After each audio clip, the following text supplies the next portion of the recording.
Okay, ladies and gentlemen, meeting Delta Stewardship Council's called to order, starting with Ms. Gray. We'll establish a quorum. Ms. Gray? Ms. Gloria Gray? Here. Ms. Gloria Gray is here. Mr. Randy Fiorini? Fiorini here. Fiorini is present. Eisenberg present. Will operate as a subcommittee. The other members are coming. Mr. Grindstaff, refresh our memory, please, on the agenda for today. There we go. The agenda today, as you recall, we have Mr. Mike Machado. I should probably say Senator Machado, who is now the Executive Director for the Delta Protection Commission, who is going to be talking with us about the Economic Sustainability Plan. Next, we have a short carryover from the legislative section of the manager's report yesterday on SB 834 that Kurt Miller will do. From there, we go to DWR, who will be talking about emergency preparedness in the Delta. And then we go to Les Grober, who will be talking about the State Water Board's process for setting standards and dealing with those issues. And while I have the mic, I want to mention yesterday I talked about organizational changes, but I forgot to mention that Terry McCauley is our interim chief deputy director, and I should point that out to everybody so that everyone knows that. Ms. McCauley, a famous engineer, is soon to emulate the C. Everett Koop federal practice of wearing a uniform, engineering uniform with shoulder boards and all of that kind of stuff. And we get to call, do we call you Colonel or General? No. Yes, right, thank you. Okay, the chair notices the presence of Supervisor Natoli, so we have a quorum established. And Mr. Machado, Mr. Michael, thank you very much for showing up. Appreciate it. How would you like to start? Well, you're the chair. Okay, tell us what we need to know. Right where we left off last night. I don't know if we have enough time. How long did you go last? Have you had any sleep between the meeting last? Yes, yesterday? we did 5.5 hours yesterday. 5.5 hours. Let me start, if I may, Chair, to talk about what has transpired over the last couple of months, and then lead into a discussion of some recommendations that were discussed last night. We've completed 4 town hall meetings on the August 9th draft, plus 1 town hall, which was a Spanish language presentation. The average attendance throughout the Delta was between 15 to 20, and we had 8 commissioners who made more than 1 meeting. Interestingly, the comments from the public were very overwhelmingly supportive and complimentary of the ESP because they thought it presented a perspective from the Delta that had not previously been presented in terms of the value of the Delta as an economy, value of the Delta as a community, and the potential for the development of the Delta going forward. We have received over 28 separate sets of comments from the water agencies, Department of Water Resource, this council, Delta counties, other NGOs, and private citizens. And then we've had 2 previous DPC meetings, which ran in between 7 and 8 hours each. And these comments are being incorporated into the next draft, and that draft will not be available until October 10th due to the extensive nature of the comments. And I don't think this is unfamiliar to the council in its drafting. This draft was expected to be what we're calling a polished draft. It will be reviewed by a committee set up by the commission on 2 dates prior to a full commission meeting on the 25th, which we're moving rather than 27th, so it will not coincide with the council meeting. And then in the meantime, as you know, there's been meetings with staff, with your staff, with DWR, and we're also now engaging in discussing how to set up for a peer review. I think up to this point in time, a peer review has probably been inappropriate because of the need to get to a more final draft. So the discussion is talking about doing a peer review of the October 10th draft. That, which I thought was going to be a relatively short period of time, now tends to be a period of between 45 and 60 days to conduct. And the commission is very much concerned that if they're going through this review, whether or not there would be opportunity at the conclusion of that period, if there are changes to be made to the 10th draft, to be the October 10th draft to be able to have those included or considered by the council for inclusion into the Delta plan. And we're struggling with final dates on that, and your staff has suggested November 15th, which is somewhat problematic. It seems to me you have the same dilemma we have in preparing the Delta plan, is nothing's ever perfect under any circumstance, and everyone would like to have us consider all their recommendations as soon as they get them done, but it's hard to get them done. Whatever we are able to get, to digest, and to include, and this is also a legal question of what we could do without reopening the entire process, recirculating, and so on. The earlier we get stuff, the better it is, which is why I'm glad we've got this revision, and we'll have at least one more.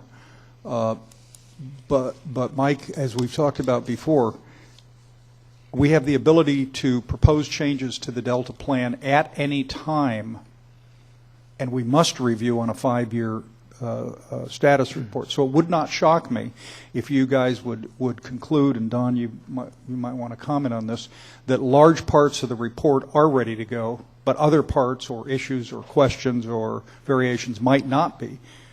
And I'm open. I don't want to decide it, but I'm open on the notion of setting subsequent dates somewhere in 2012 as soon as whatever the unfinished things might be. I'm not saying you won't finish it. You might finish it. But, if there are things left open, we could set up a time schedule to start reviewing those. I don't know what to say other than that. Well, I think the message I was conveying is what the Commission's concern is, because what I think the Commission has looked at and views the economic sustainability plan as being one of those pillars for which the Delta plan has to be stand up with or not. Because when you take a look at the co-equal goals and you take a look at the objectives that are inherent in the co-equal goals, and you look at what economic sustainability is, this is really looking at what the regional economic output is for the area, what are the contributors to that, and then what affects it. And then part of and I think it's really important when you start looking at evaluating what may be proposed to the Delta and how that might impact that. What would you have us do? I don't know where the resolution is, Phil, and it's something I've wrestled with, because even when you talk about trying to look at a baseline from which to determine this, two things that the legislature failed to do, which was to define water reliability and to define the Delta as an evolving place, makes it a moving target to decide what you're trying to define as the output of the Delta that should be sustained, and whatever way it should be, and the manner in which it should be sustained. So that in itself has created some difficulty in coming forward with the initial description of sustainability, and it's caused also a lot of concern amongst commissioners, because they're looking at that on the one hand and the impact of the plan on local governments on the other. And so it's created now a certain amount of turmoil in trying to get to some complete resolution. And the academics and the professionals that are doing the plan, I think, are doing an extremely good job. And we're in this phase, I think, a lot in the same similar to where the council has been in trying to deal with the factual presentation and then the transformation of that within some of the unavoidable political realities of consideration and application.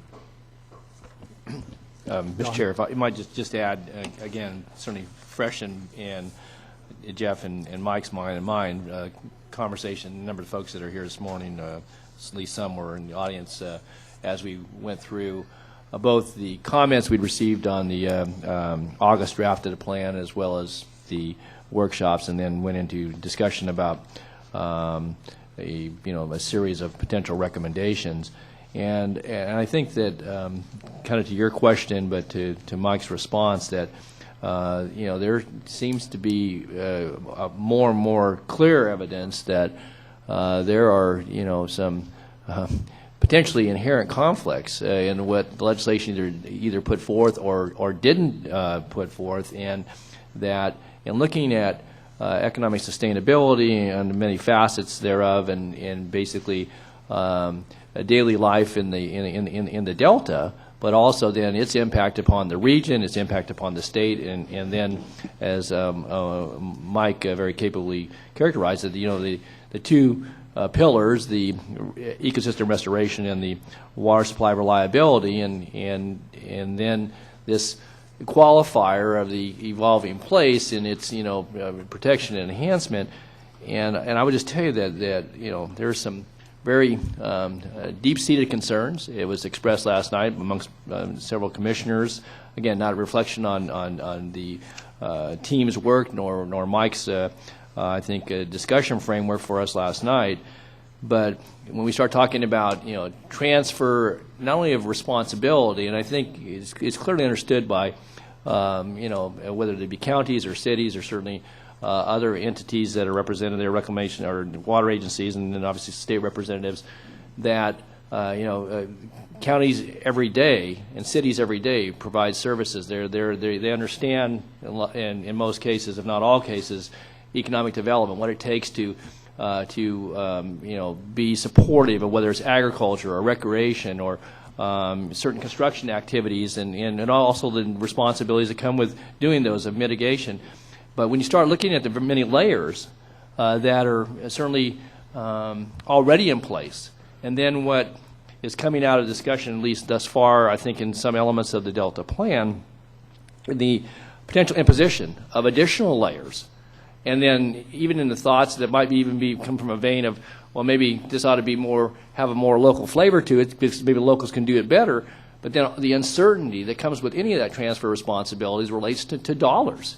And I mean, it was clear last night in some of the conversation, again, not so much related to the Delta Protection Commission, but just this whole discussion of realignment that's currently going on at the state with corrections and prisoners coming back to counties, and responsible, who's going to pay for that? And I think that concern about, okay, if you take on a Delta Flood Risk Management Assessment District or some other agency, and yeah, you may seed it with some money, but where's the long-term funding come from? There's no assurance of that. And I think that uncertainty in of itself is a big deal. But going back to your point about how you rectify this conflict, I can tell you that in the ESP, when you look at some of the opportunities that are presented, and then you put this covered action or this consistency on top of it, that layer, unless we're able to, Mr. Chair and my fellow council members, figure out a way to, again, meet the obligations under the law, but to clear this path, people are really, really, I think, frustrated with the structure, recognizing that we're trying to advance and meet the co-equal goals, but to advance the economic sustainability.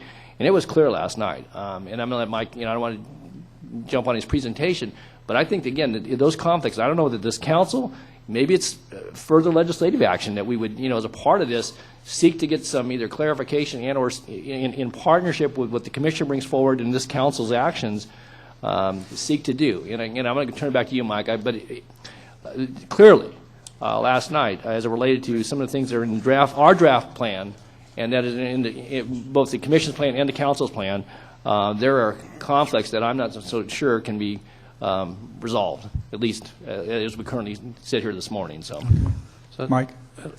So today I'm prepared to report to you what staff has put together as recommendations to the commission. But the commission has not approved these, but they have allowed these to be presented in concept. In following up on Supervisor Natoli's comments, is that they want to see the complete draft to do that. But in actuality, these recommendations come out of a report that is substantially done. That the draft that's being completed now is really a polishing of editorial comments and language, but the results of the work that's been and discovery that's been done, as well as trying to integrate the recommendations within the statute, as for consistency with the co-equal goals and identifying where non-consistency is. This is coming back after discussion last night as kind of we can discuss it, but it's not to be taken as something that the commission has adopted and put forward. Oh, no, understand that completely. Randy had a generalized question. You want to pop it up now? And I think I'll wait for Mike to Okay. make his presentation, as you may cover it. No sense in asking a question. Understanding this is a staff draft, and we're going through the same thing with the Delta Plan. It's a staff draft that we allow to proceed, and that we are not implying that the Delta Protection Commission has endorsed this. I think it'd be useful to just give us an overview as a way to start We can do the that. analysis. And also, there were significant changes between the first and second or 2.5 draft. I've lost track precisely of which drafts are which, but there have been substantial changes from the very first one that came out, and maybe you could just also, as part of the discussion, highlight some of those changes, if you would. You or Mr. Michael, either. I could have Mr. Michael go through the change. How would you want to proceed? Would you want to see where the evolution is going from draft one? Or Proceed the way you wish to proceed, and that's probably just tell us what's here, where your present status is, and then we can, at the end of that, talk about modifications and changes. Where the August 9th draft was narrow in the presentation of recommendations, the current set of recommendations that is being looked at is broken up into 8 categories. And in one of those categories, there's a total of 35 recommendations. The first category would be levies and public safety recommendations. The second would be general recommendations for economic sustainability.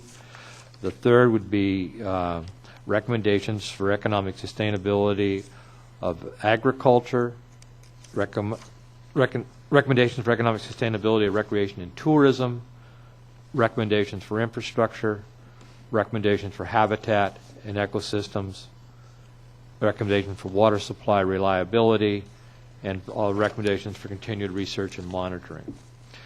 Under the first, levies and public recommendations, there is a general acceptance of the recommendation to improve and maintain all non-project levies, at least to the PL 8499 standard, using existing funding that's available to be able to assist in bringing that improvement up, and while also maintaining the ongoing programs for operations and maintenance of the levee systems that's done through the subvention program. In addition, they believe that project levies should also be maintained and improved to an appropriate standard. There was a little bit of controversy that related over the designation of a core levy, C-O-R-E, in the previous draft. That's been redefined as a lowland levy, and the recommendation would be to improve lowland levies and selected other levies to a higher delta-specific standard that more fully address the risk due to earthquake, extreme floods, sea level rise, and provide appropriate protection to legacy communities, improved flood fighting, emergency response, and growth of vegetation. Also would allow for growth of vegetation on the water side of levees to improve habitat. Lowline levees are basically those levees that are protecting islands that are below sea level and that are not at a PL 8499 standard, or in some cases may not even be at an HMP standard.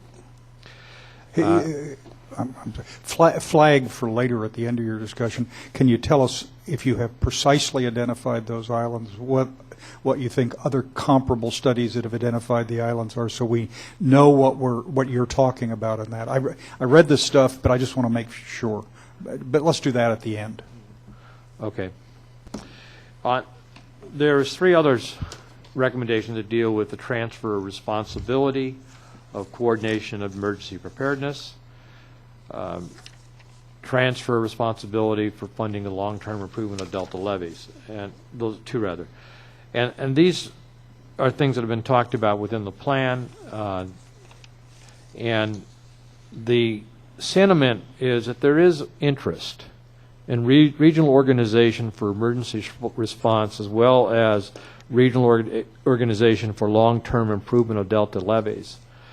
But as Supervisor Natoli indicated, the general sentiment well, I'm not going to say general.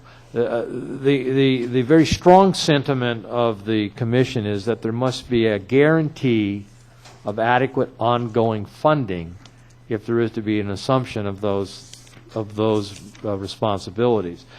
There is no argument that locals feel that they can do a better and more efficient job in the areas of emergency preparedness and also long-term levee improvement. But they don't feel they have the tools available to be able to do the assessments, to acquire the funding, and to try to rely on the existing parties that are funding the local portions for ongoing levee and maintenance would be a burden.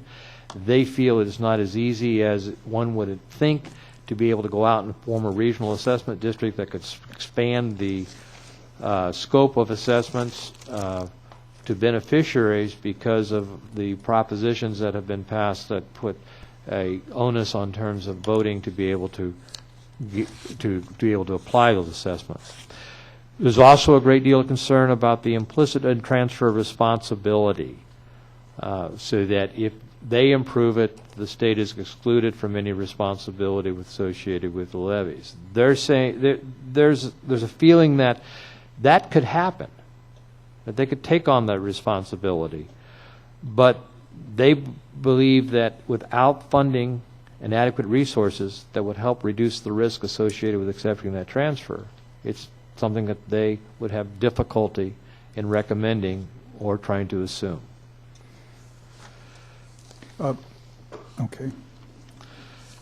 Those are the general recommendations under levies and policy recommendations. The general recommendations for economic sustainability. And by the way, is the most comprehensive list of those recommendations on page 221, 222? No, the most comprehensive list is in my hands. And I will. There wasn't enough time. That was not criticism. I was just trying to figure out what list we were referring to. No, this is going to be. I apologize, but we did not have the time to be able to transcribe everything from last night. No, I understand. But one thing that would be very important, and we'd like to get it and post it on the web maybe next week, is reflecting on the meeting last night. If there is a slightly different configuration, order, focus, additions to whatever it is as your action list, if you could let us know, we'll post it, we'll circulate it to the members so we can think about it, because we'd like to know, what the commission is specifically struggling with. And we'll put this into hard copy Okay. and get it to you. Okay. Jeff? I'm just smiling at Don because we wrestled with that issue last night. I mean, we're trying to recraft those pages into 8 categories and 34 recommendations, be much more specific as requested. And in many of those cases, we're actually trying to pick out pieces in the Delta plan that where we think there's potential concurrence and recommend those. And I have to say that those are all the places where we received the greatest pushback last night from the commission, including this flood risk management assessment district. Trying to put that forward as a good idea. A lot of concerns coming back, and the concerns that are coming back are they're not my area. They're political, they're legal, liability. That is a sorts of declaration of innocence, Mr. Michael, that Yeah. you were not able to successfully make. Okay. Great. On the next category with general recommendations for economic sustainability, and one of the things that's felt is that there needs to be a central agency to implement and facilitate economic development efforts. And the task of facilitating economic development strategies, they feel, should be placed in an agency that's similar to the Delta Protection Commission or a joint powers authority led by local governments. This is probably similar to what we've done with the Land Resource Management Plan within the DPC to try to coordinate the general planning. So because of the proximities of everybody, this makes sense, I think, to look at, if you're looking at trying to facilitate economic development, to have a coordination between the 5 counties rather than 5 individual efforts. The other one, recommendation for economic sustainability, is that if there's going to be a taking of private lands for projects from on a willing buying, willing seller concept, that local governments need to be compensated for the lost revenues from property tax and assessments. That's usually a statement that we who have had experience with the state find is easily made but very often not carried out. The other part of it is, I think, that is important to the sustainability of the Delta is the subsequent social economic impacts as a result of taking it. For example, if you have a farming activity in the Delta that's employing people, and those people happen to be living in the legacy towns that are purchasing their groceries from the local store or driving into Fairfield or West Sac to make other purchases, when that farm is taken away, the farmer gets compensated and go to Maui, but the farm workers and the other people who are associated with that no longer have a source of income. Additionally, when you talk about the services that would be provided to a farm from equipment dealers, tire suppliers, fertilizers, chemical suppliers, the whole list goes on. Those would not be used, and so you'd lose the subsequent economic value of those products, those services and products that go through the local county. That affects gross revenue to the county, and those impacts have not fully been considered in I think, in subsequent transfers of private lands into a public domain, and that is an important part of the sustainability of the economy of the Delta. The other one has to do is with making sure that land use planning regulations must be clear and consistent across all agencies. One of the concerns, and the Commission spent a lot of time last night, was that the covered action component of the Delta Plan introduces a new element to local land use planning, and it creates challenges to the implementation of the ESP. And as we'll see in another recommendation, it tends to create a cloud of uncertainty that affects private sector investment in the Delta, which is what people were looking at to see how you can implement an expansion for recreation and tourism activities.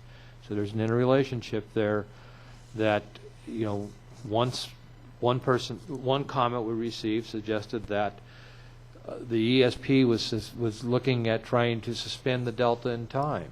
Well, that argument can be turned around, that increased regulations that tend to cloud and create uncertainty for private sector investment kind of lock the Delta in time and prevent it from evolving as an economy would evolve over time. The next segment has to do with recommendations for economic sustainability of agriculture. I don't think there was any disagreement to maintaining, enhancing the value of Delta agriculture and how that would follow through with the plan's Chapter 8, page 200, recommendation of performance measurements for sustainability of agriculture, which was basically to look at either maintaining or increasing the acreage in agriculture in the Delta and the gross revenue of the Delta. There was concurrence that there's a need to be a continued effort to limit the loss of productive farmland to urbanization, habitat, and flooding to the greatest extent practical. They recognize that there be some factors inevitable to cause a loss of farmland. There's going to be continuing shifts, but there are also going to be continuing shifts of the agriculture to higher value crops. So within the Delta, there's going to be some adjustments. But the adjustments there is a cap to the total amount of adjustments and still maintaining the economic value by the shifting to high value crops. Can I jump in here for a second? Because Yeah, absolutely. Analytically, in terms of data analysis, one of the changes that's coming in the next draft is that we've explicitly modeled the urbanization impact on Delta You mean agriculture. over time and projected it into the Yes, future? projected into the Okay. future to make sure that we've calculated that and that we aren't including that acreage in any projections of what happens in the future. So we're coming up with a number roughly, 42 to 44 million dollars in agricultural production that could be displaced by urbanization. But anyway, that's one That improvement. would be replaced by urbanization? No, displaced. Displaced. In what time period? Over the next 40 years or so. I mean, it's basically projecting. We've used the urbanization projection that the Berkeley Resin Group has created, and it more or less corresponds to cities building out to their sphere of influence and a few other marginal changes. So. Randy, could you repeat those numbers one more time, please? Well, this is dangerous at this point, but Subject to revision. Subject to revisions, I would say in the 40 to 44 million.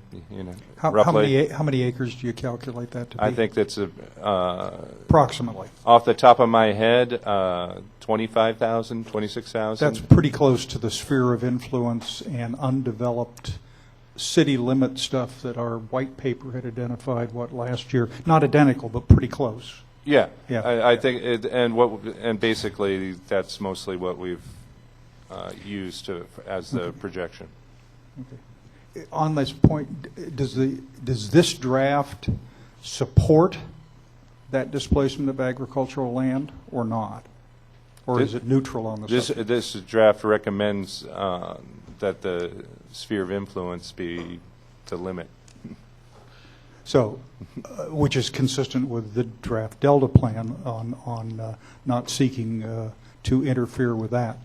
Okay, all right. And I think the draft is is appropriate in saying that if you want to preserve the whole value and the interdependence of the secondary and the primary zone, you need to do that. Yeah. There is also the conflict too of local governments, and in particular the individual cities that would like to expand, and what I've always termed is the land demarcation between the primary and the secondary zone would just be a sound wall, and there is a need for the ongoing efforts of agriculture to make sure there's adequate buffers that allow for the interdependence that takes place between the two zones to happen.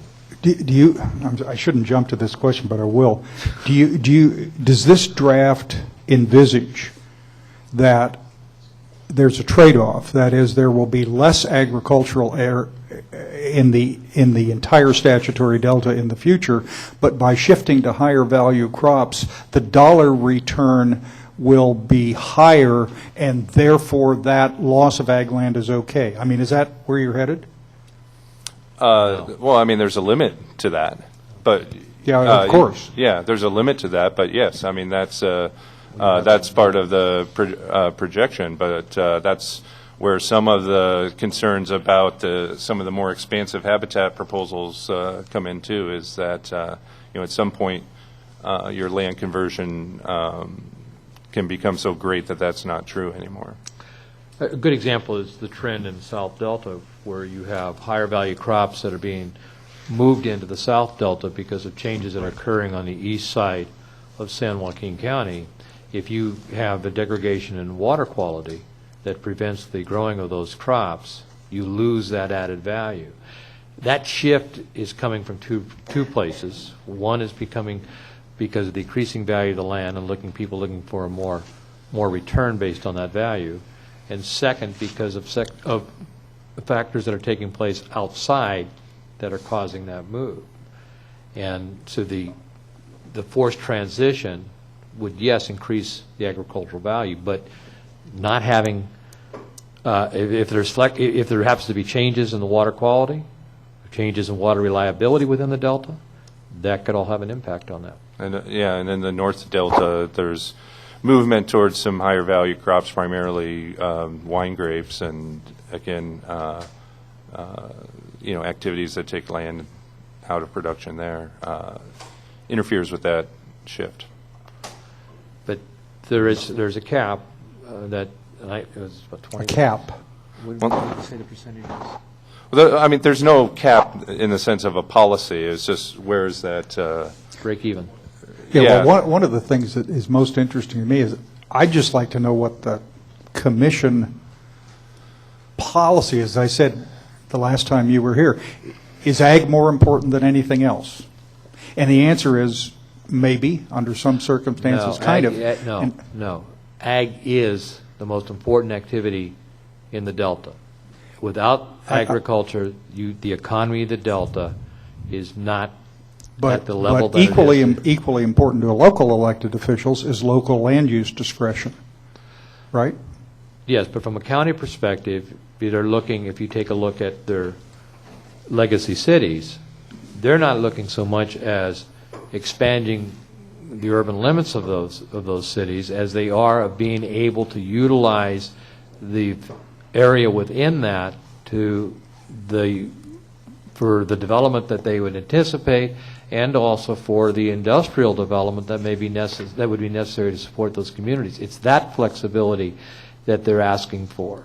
Nobody's saying go in and have a wholesale expansion of the urban perimeters around the cities and the legacy communities in the Delta. Page 79 of your draft is captioned reduce land use regulation for target areas or industries and around legacy communities. I did not read this report to say that the current boundaries, and I understand some of those boundaries are undefined, but you've got one town that's a clear area. I didn't understand that was the thrust from the language. Maybe I was wrong. I confess I've read it. I've read the first version and I've read this only once, but that was my impression. I don't. From what the comments from the commissioners is not looking for a wholesale expansion. Now, on the industrial side, the issue is, what happens to individual farmsteads that want to provide infrastructure to support their activities? If you're a winery and if you're a wine grape grower and you want to build a winery on your site, if you're a pear processor and you want to expand your cold storage and your packing lines, how can you do that? If you're a ag service provider and you want to be able to expand your field, your tank farm field, to be able to meet the demands of the agriculture, there's fields that there's limitations on that. And in fact, you have a window in the Delta right now with the application of some of the new FEMA standards that's had a rush on the counties for applications for people to lock in. But I think that's one of the other recommendations is to be able to support local value-added Delta crops with the ability to provide the industrial infrastructure needed to do that, and that's been very difficult.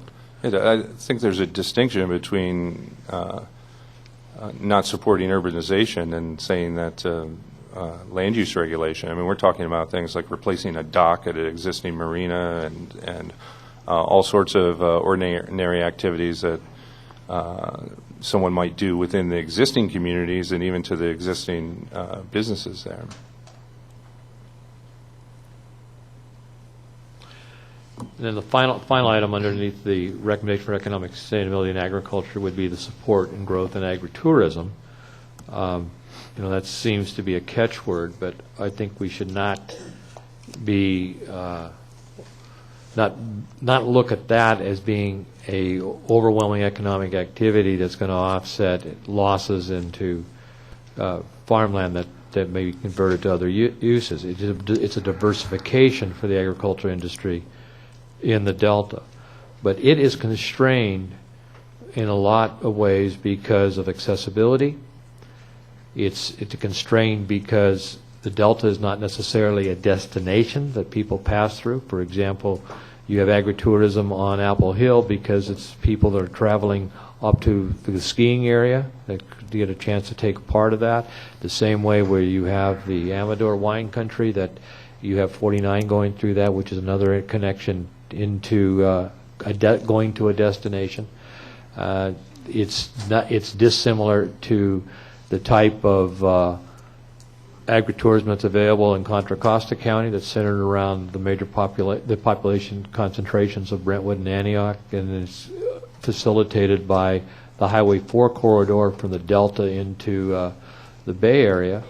So you have some of those restrictions, but that doesn't mean that can't be a part of the diversification of the agriculture industry, but it's in no way a replacement for the general agricultural activity that takes place in the Delta. Then the next category would be recommendations for economic sustainability of recreation and tourism. Recreation and tourism is a much smaller component to the economic output of the Delta. There are those who have argued that it could be replaced on a dollar-for-dollar basis. Well, that's highly unlikely for the type of recreation and tourism that exists there. There is no destination recreation spot. You don't have in Walnut Grove a Six Flags, for example, that would bring people in. And so the recreation is much more dispersed, but it's nevertheless an important component. And there was very little disagreement about protecting and enhancing the private enterprise-based recreation with support from the state and local public agencies. And this goes back to the comments about being able to put in marinas, being able to have facilities to be for the recreational boater. And there's also the question, if somebody wants to put in a facility that would complement what the state parks has proposed in terms of gateway access and having trailways that would connect. For example, in Walnut Grove, there's a thought of using a abandoned rail bed as a trailway to connect Delta Meadows to what could become an expanded marina to the south. The problem is, can that marina expand to provide the campgrounds and other infrastructure that would be able to serve as a gateway? The other problem that's in the Delta is that we don't have a lot of overnight staying rooms. There's no hotels and motels, and part of when you go into trying to have somebody invest in that or to place that, you end up with other restrictions. Our research has found the biggest concentration of hotels in the Delta is right here on Capitol Boulevard, next to the place here. I mean, just for perspective.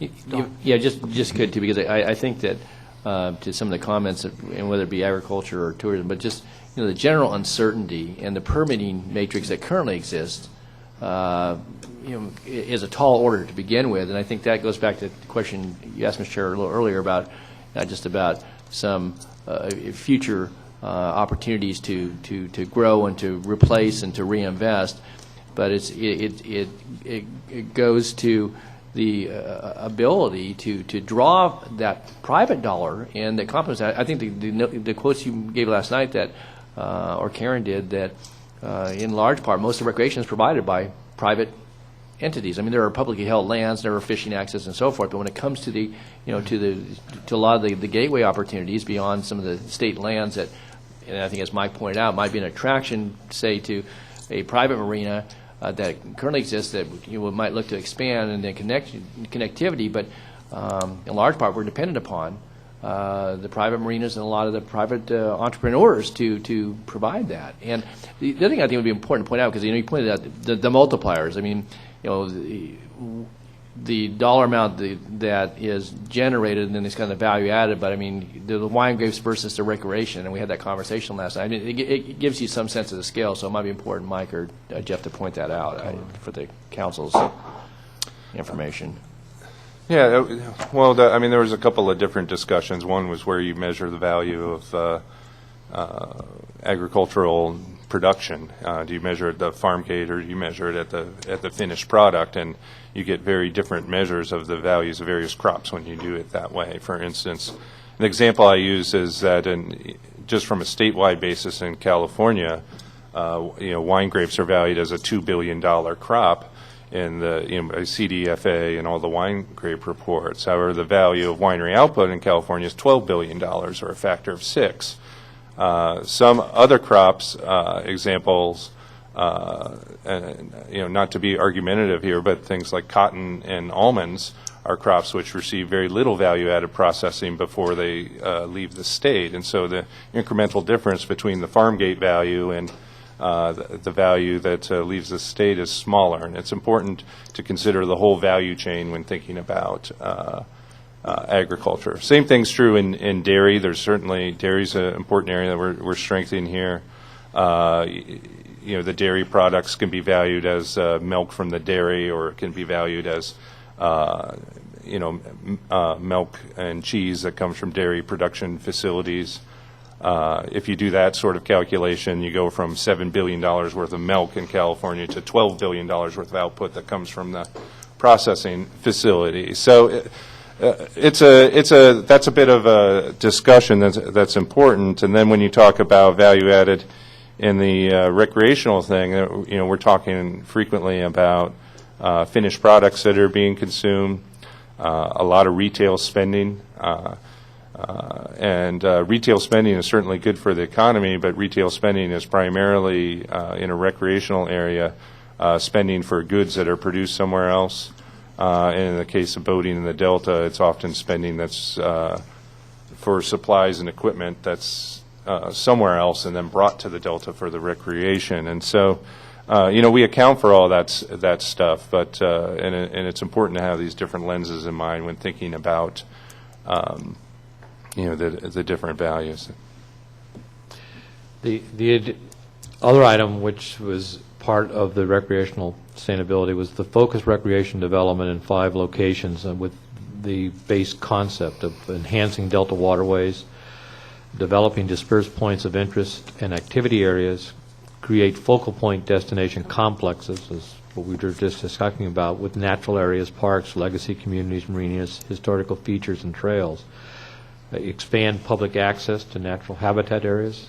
Things like Delta meadows is difficult to get to and to utilize. And then going back again to what we talked about earlier in terms of the urban lines in the secondary zone is to create Delta urban edges as buffers so that you don't end up just having a sound wall between the primary and the secondary zone.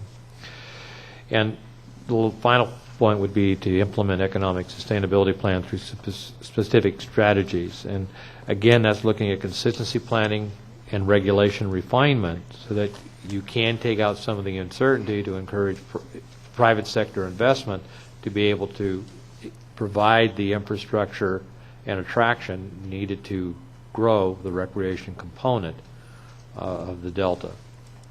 I would say the recreation plan that Dangermont Group has produced for us it's very much consistent with the state parks plan. It's just taking the next step, and the broad concepts are almost the same. It's just taking the next step and saying how do you connect this to the private sector, which is really providing most of the recreation and the economic activity related to it, and how do you connect it to enhancing the legacy community. So there's a lot of specific discussion of we've got 18 guiding principles, and you can really get into the details on this stuff.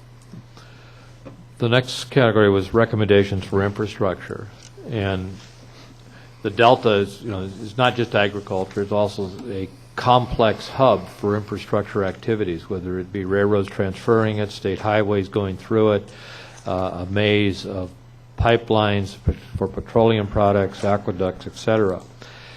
And one of the things that has been reported is that oftentimes that there isn't a sufficient value to justify the expense of levies if they just look at the value of the agricultural lands. And the Commission strongly feels that studies and planning of levy investment must consider the value and broader benefits of the infrastructure protection provided by the levies as part of making the decision concerning levy investment.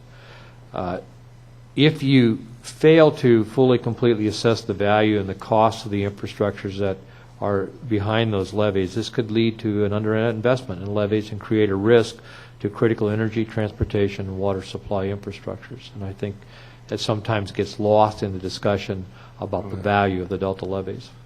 I'd say that the fifth draft of the Delta plan specifically cites a study that only compares agricultural land values to the cost of levy investment, and I think that's incorrect, and that you shouldn't use that as a reference in your plan. The Commission strongly also believes, and the next point in this, is that all owners and operators of infrastructure that depend on the Delta levy should be a part of contributing to the system of levy system investment and maintenance. You've discussed this in the past, and it's a hurdle that needs to be overcome. And Do you have a recommendation on a cost-sharing formula? I don't think it's so much as a cost-sharing formula as you're talking about subventions, as it is having a mechanism by with which people would contribute. You know, landowners contribute based on an assessed value that they agree upon necessary to maintain the maintenance on the levees, and in good years there's usually an abundance of funds, and in difficult years there's less funding. How do you describe the benefits of the levees to protecting Highway 160? Yeah. And how many islands does that go through? And should the state be contributing based on the protection that levee is requiring? The argument has been that subvention funds does the public good part of that. Well, you already know that the Delta Plan recommended that state agencies, private interests like railroads and transmission lines and everybody else contribute to flood maintenance.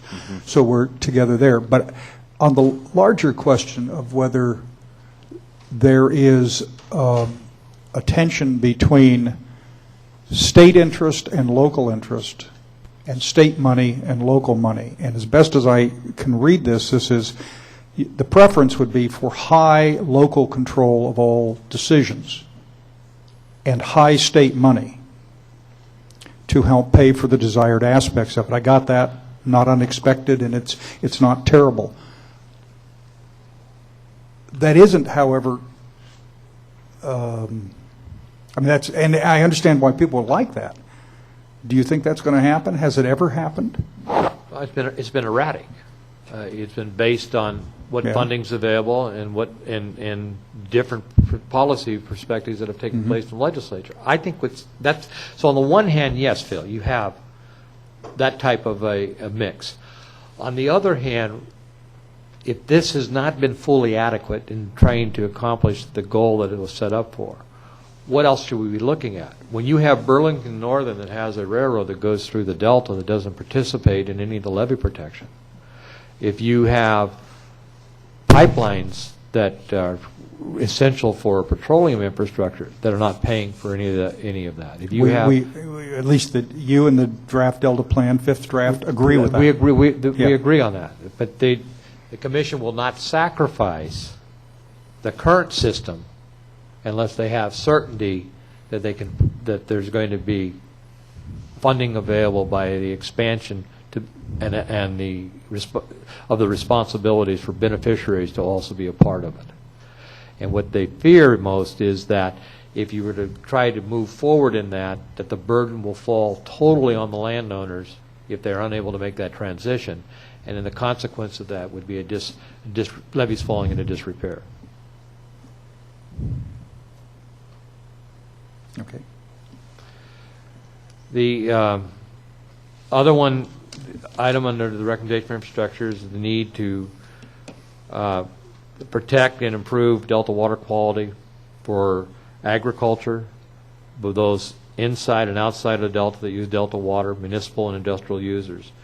I think there's a concern that's been expressed too within the plan about salts and the organic carbons that increase the cost for municipal and business and industry. And there's a concern too about how water quality impacts the agriculture industry in it, so that they think there needs to be a much greater effort to protect and improve that. Then they also would like to, so they have no issue with ensuring the development of infrastructure in the Delta is aligned with economic sustainability strategies. So, for example, investment in Delta roads should be integrated with strategies to enhance agriculture, recreation, and legacy in the communities, and try to minimize conflicts between use. This is kind of difficult because an example of that kind of harmonization would be having a bike lane from Freeport to Rio Vista along 160. And you either have to be a somewhat aggressive bike rider to survive that pass, but you would not be a casual bike rider. And then the real question, I guess, would be, if you don't widen the crown of the levee, do you build an excess No, lane no, over the. it's the 6-inch bicycle trail. And as long as you are careful. And I would defer to Pat Johnston on the ability to be able to do that. And then the final recommendation on infrastructure is the expansion and development of the ports. There's tremendous opportunity with the Marine Highway Initiative taking place. There's tremendous economic cost associated, for example, of not being able to maintain sufficient draft. If you had a 35-foot draft, you can accommodate almost $250,000 more product coming into Stockton on a ship than if you have a 30-foot draft, which requires them to stop in Oakland to offload prior to coming into it. That kind of intersects with some of the other issues within the Delta concerning dredging. Actually, Mike, you understated that. What we got from the shipping company in the Port of Stockton is that was the cost difference between 35 and 34 feet in the shipping channel. So, well, just multiply it by 4.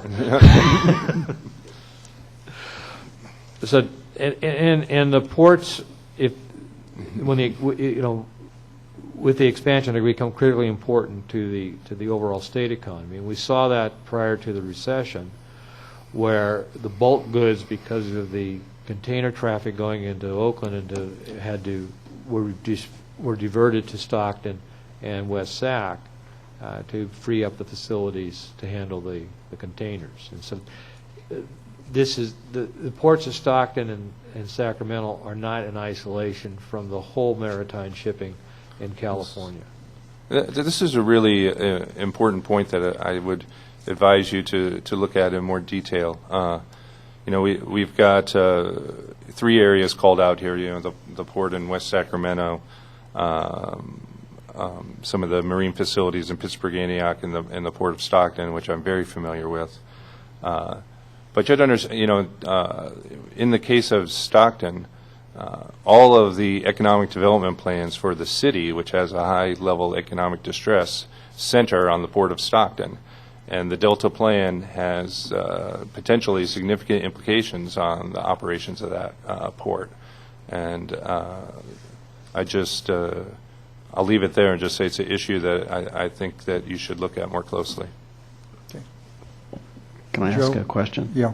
Yeah, in the plan, we actually call for LTMS to be completed so that we can get dredging to the ports. Is there something more that you think we should be doing that? Well, that's an issue. There's a lot of potential for expansion of facilities that are industrial in nature, that are within the legal delta right there on the port. They've got concerns. They have issues with fish permitting and the impact of ships on fish. And there's a lot of issues there. And so that's good that you're looking at that one. But it's just something we don't want to overlook. Well, forgive me, but I thought that the City of Stockton's development plans for its port did not go into unincorporated areas. Am I wrong? That's true. That's true. Okay, so it doesn't go into unincorporated areas. We've already said that, as you know, as your report suggests, that spheres of influence and incorporated boundaries are not part of the balancing of interests test in the future. But so what's the complaint other than the fact that anything that makes it harder for us is bad, right, and we fear that you might do something that's harder for us and that's bad, and all this pesky environmental stuff should just go away? Is that their position? No.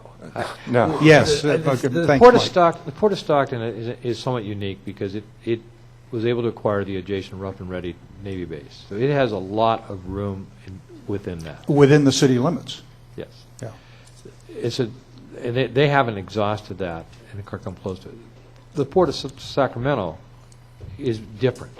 It's very much constrained, and it can't. Mm-hmm. It's roughly 160 acres. So there's an issue, from an expansion standpoint, that's probably more applicable to Sacramento than it is to Stockton. But I think what you look at when you're trying to open up the facilities for a broader range of activity is how does that relate then to other things within the delta? And so if you're looking at dredging has to be coordinated with using the spoils for improving levees. There's a cost factor there that comes about that that spoils, if used, it would be from in-delta materials, therefore it reduces the cost for transportation of bringing materials from outside into doing that. It cannot be looked at in a vacuum.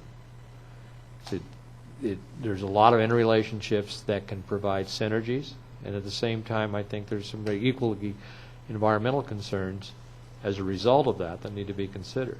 And we do that now by setting time slots for which we can do things and which we can't do things. But oftentimes what is so frustrating is the length of time it takes just to get the approval to get started.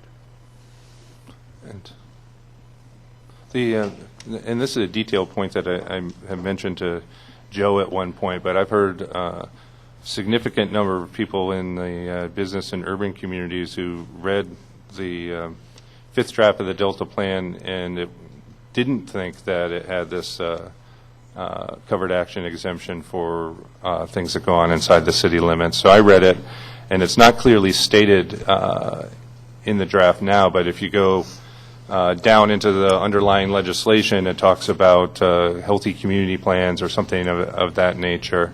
And I have no idea what the process of, I'm sure you know the exact law, Joe. I don't know what it is. Yes, there are exemptions that were in the law for covered actions for cities that complete essentially compliance with air quality standards of the state. So most cities. And urban transportation in Yeah. your plan exemptions and Yes. a whole host of other things that are statutory. Right. Yes. So, right. So I would. People don't always understand but that. So it's something in your plan now that's creating a lot of concern in the cities, and so I would suggest that you clarify that, whether it's connected to this other planning process or whether. So we try and make it clearer so that they understand what the law says. And you're right, in some cases we don't go into great depth about that. And an earlier draft did, and this one doesn't. So. Yeah. Okay? The next category is recommendations for habitat and ecosystem improvements, and the Commission really had no problems there. Actually, that was Habitat improvements or with the expression in this report of yours? no.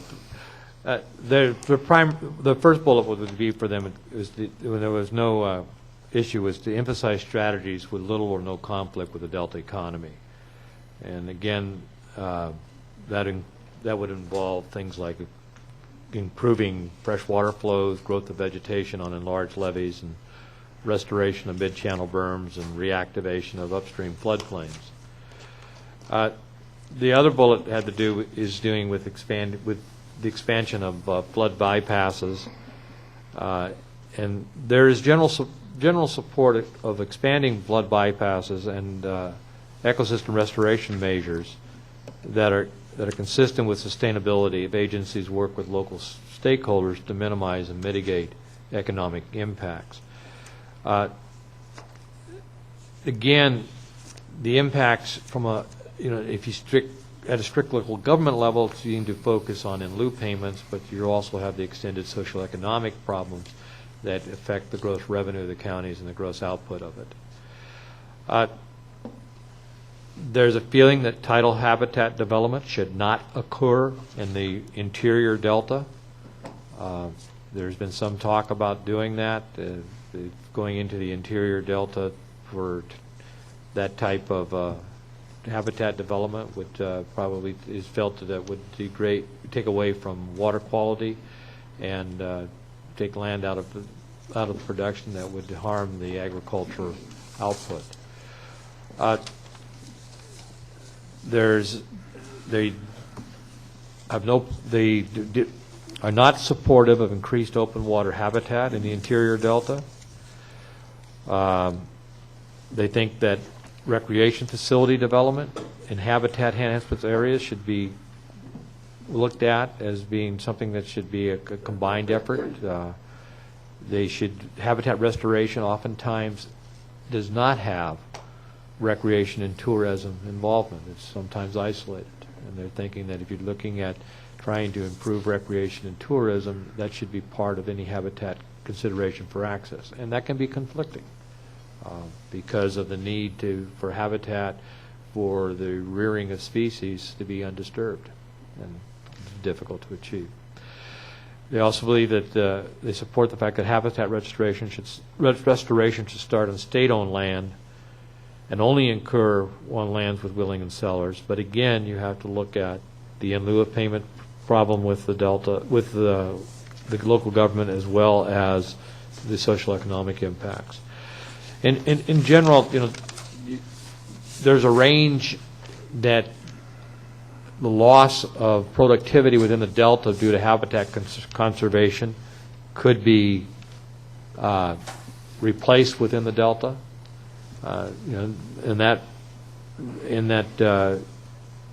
That's probably something in the neighborhood of $30 million that on an annual basis that's come out of the report. But if it increases significantly above that, then it becomes a direct loss to the output of the Delta, and then you subject that to the multiplier effect, you have a much greater loss to the state economy. The next category was recommendation for water supply reliability. The first point that the Commission was very strong about was continuing the through Delta conveyance. They believe that's important to economic sustainability and can be consistent with water supply reliability both within and outside.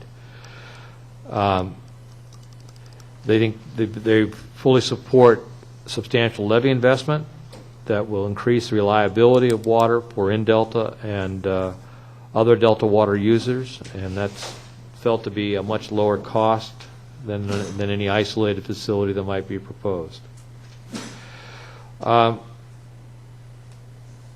They are really not embracing any other alternatives, such as dual conveyance or a large isolated facility. If there is that, the biggest problem they associate is the risk of poor water quality standards, the deprivation of Delta water supply, and net flows. So this may be in the discussion last night. So the Commission is not enthusiastic about your language that says there might be a midterm 3,000 cubic feet per second facility that might be better adapted. They were not enthusiastic about that either? I think that's a mild characterization. Okay. All right. There's different degrees of enthusiasm for that concept. Or rage. That doesn't mean that the objectivity is being of the report is being detracted from. And I think in following along with that, they feel that anything that's going to any sort of isolated facility is going to have a direct impact on the economic sustainability of the Delta. Okay. The final category has to do with recommendation for research and monitoring. Just as the plans for the Delta, whether it was be for CalFed, even as we're looking through the Delta plan, we're talking about adaptive management going forward. We need to also be, I think, continually monitoring and what progress we are making or not making with respect to sustainability. There is a tremendous lack of quality recreation data, and that's needed and should be updated regularly. Not only just in terms of the economic output, but I think because, and as we expect to have increased urbanization around the ring of the Delta and the existing urban cities, and you have about a 12-county region that has impact in back and forth to the Delta. That type of research, I think, would be helpful in terms of helping respond to making the Delta accessible for expanded recreational uses. We should be also, I think, maintain an economic sustainability scorecard to keep progress as to what we're doing with respect to that. And, that's consistent with the objectives that was defined under Section 85020 of the Water Code about the objective of enhancing and preserving agricultural, recreation, and the cultural activities of the Delta as an evolving place.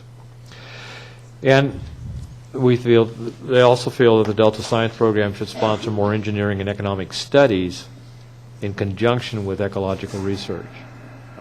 The three will have to come together. You can't talk about ecological restoration if you're not also talking about some of the economic aspects of it and some of the engineering aspects of it.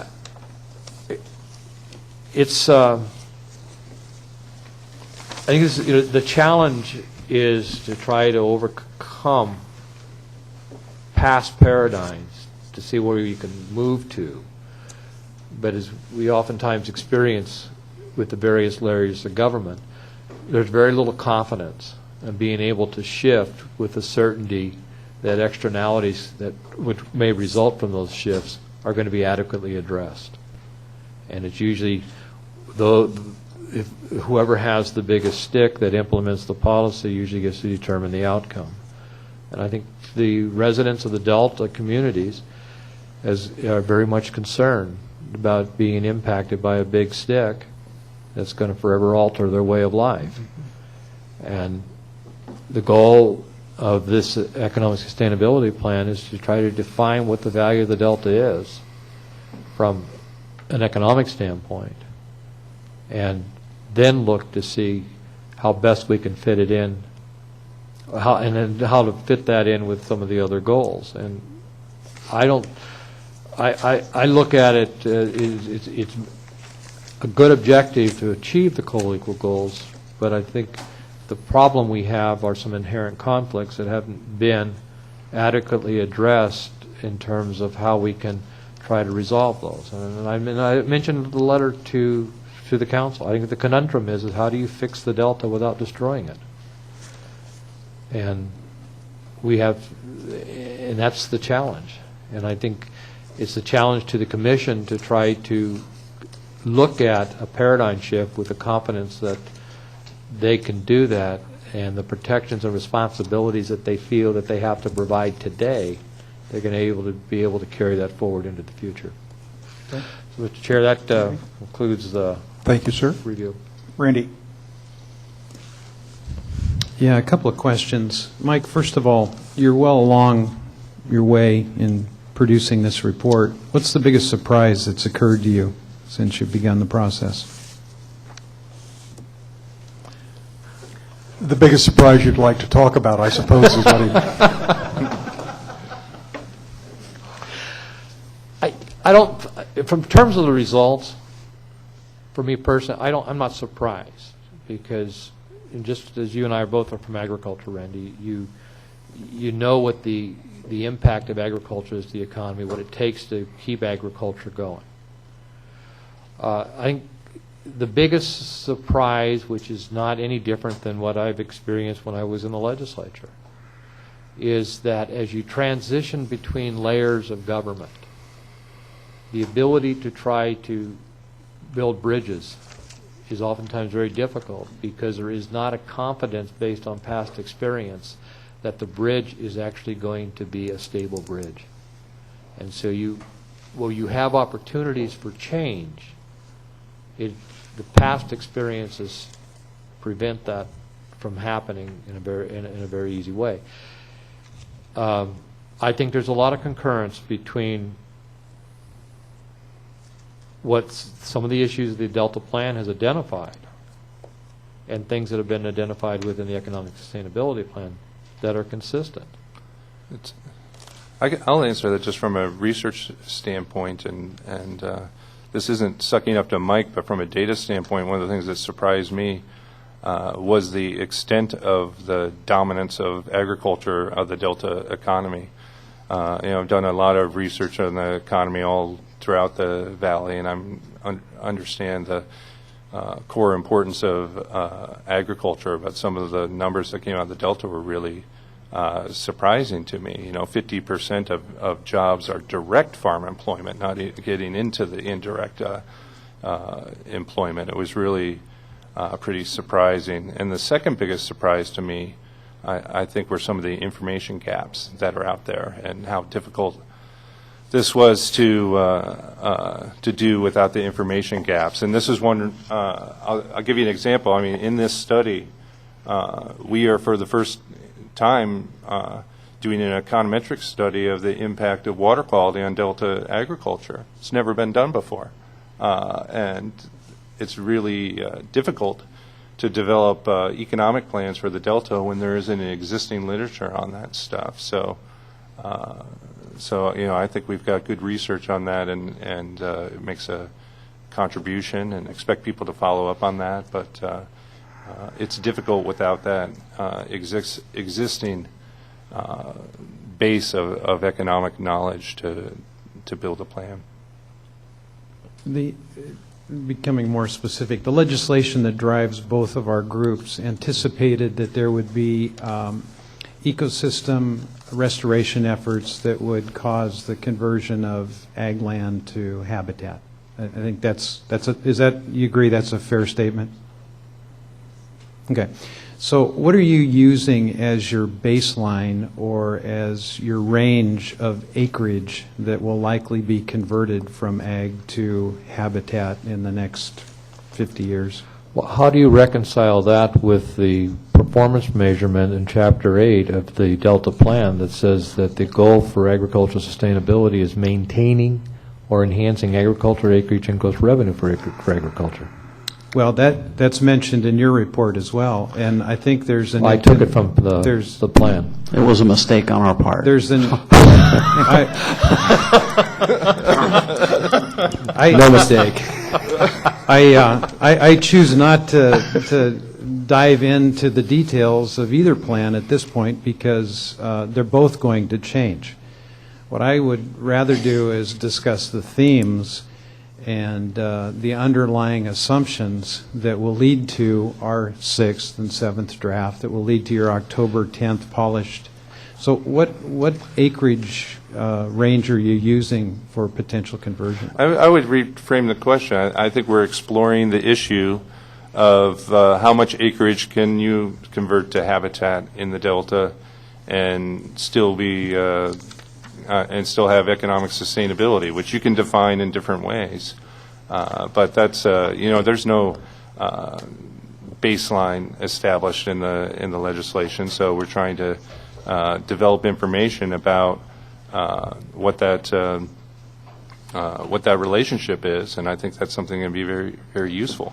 Well, but your discussion on in the executive summary, Roman numerals pages 11 and 12, suggest at least provide some commentary that relates to potential plans by BDCP, particularly BDCP. You target in on that, but there is, on Randy's question, there is no clear response in the plan, and I just want to pursue it. If the economic sustainability plan says, or should say, or the underlying theory is, no ecosystem and habitat improvement should ever occur, then you ought to say that. If it doesn't say that, then it would be very helpful to at least have some clarity. I mean, we've got some cost estimate range figures here, but and as you know, some of your some of your counties are discussing with the state now expansions of habitat land. They have their own concerns. They have their own discussions. And I could, I'm with Randy. I could see the start of an analysis. I understand how hard it would be to get to a conclusion.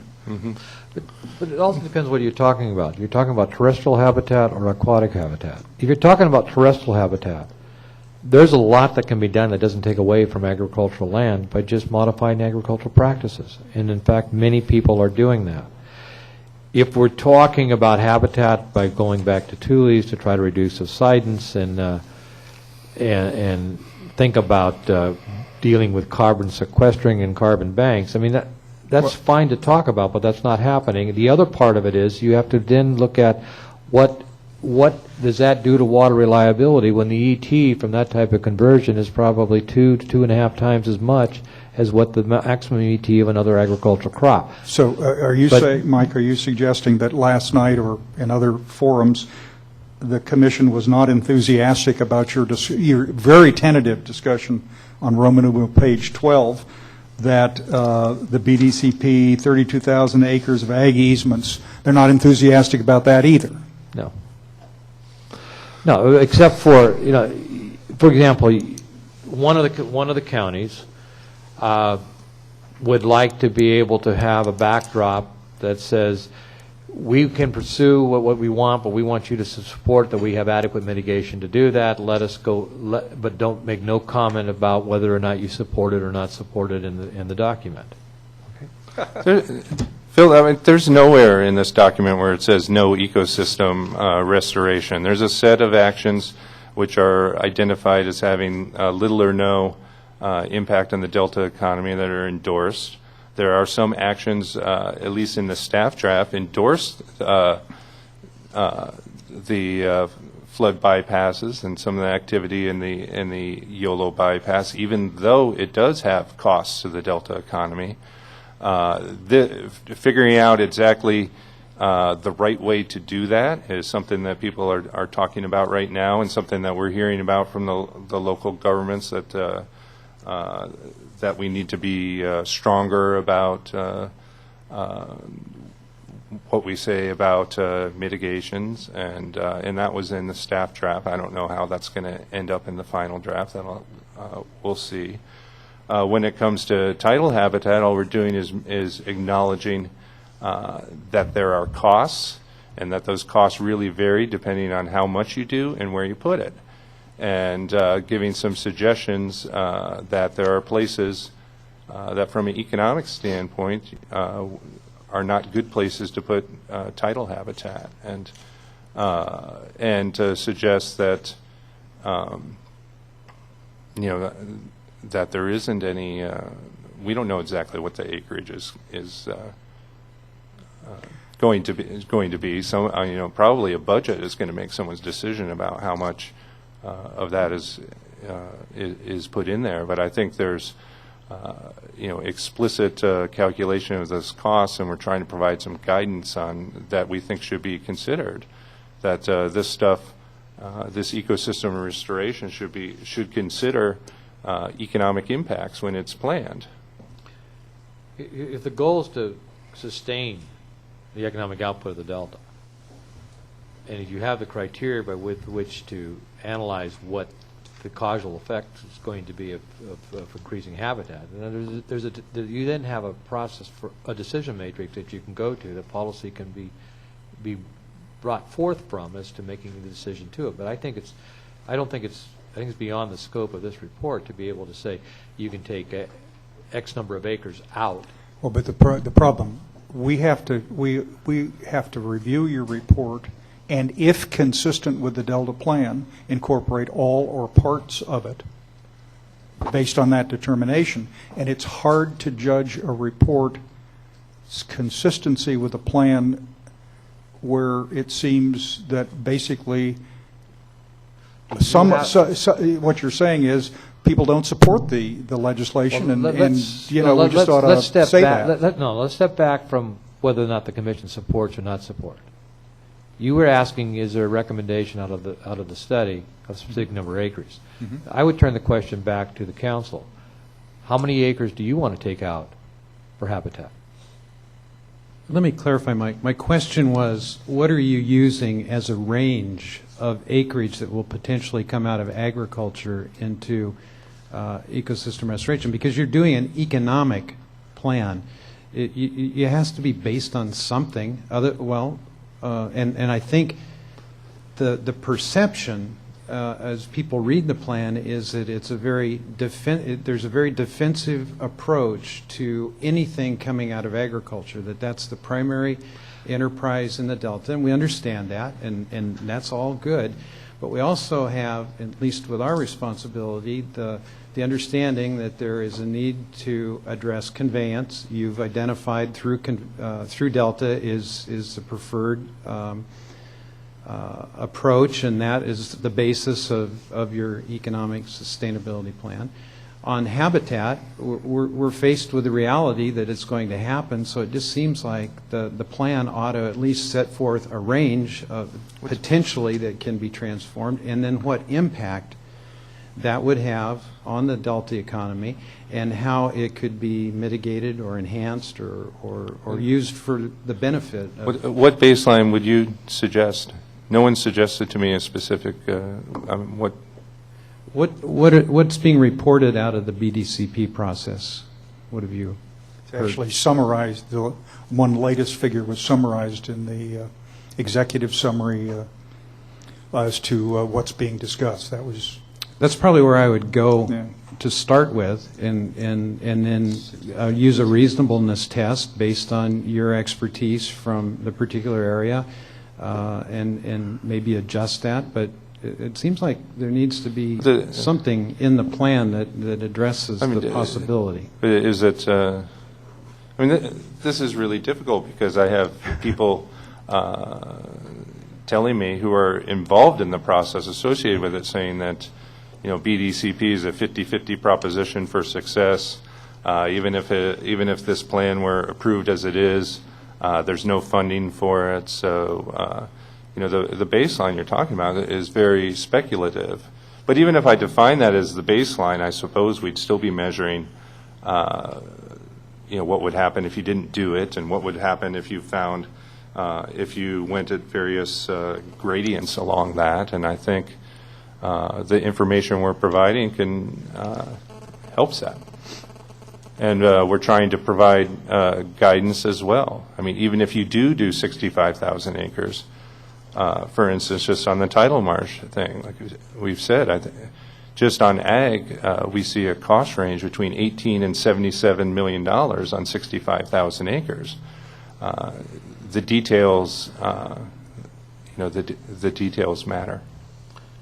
Yeah, the details do matter. And then the impacts of that go beyond just the agricultural value. Pat, and then Don. Jeff, when you said more than half the jobs in the Delta are directly connected to agriculture, I think you said that. Mm-hmm. Is that the statutory Delta? No, that's true. That's the primary delta. Yeah. Right, Primary so zone. Primary zone. Yeah. So how do you account for the economic activity that's in the secondary zone? Yeah. All that's is discussed in the second chapter of the report. It's really difficult. I mean, we've got a secondary zone boundary that slices right through the middle of major cities, and the data process of just trying to allocate all that stuff is quite difficult. But there has not been a major focus on the service economies. What cities does it slice through? Well, Stockton is the most important example. The boundary runs right down. Not the primary zone. No, not the primary zone, the secondary zone. I thought you were talking Right. about the statutory delta. Right. So,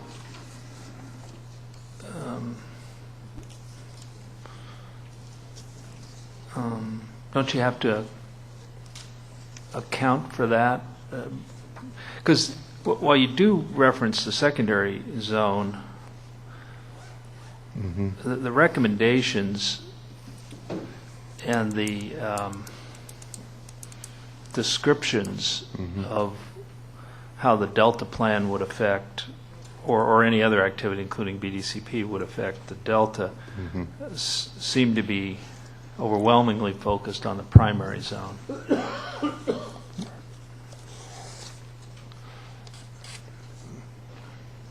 Okay, I think it's. Do you have any recommendations on conversion of ag I- land in the I'm not- secondary zone?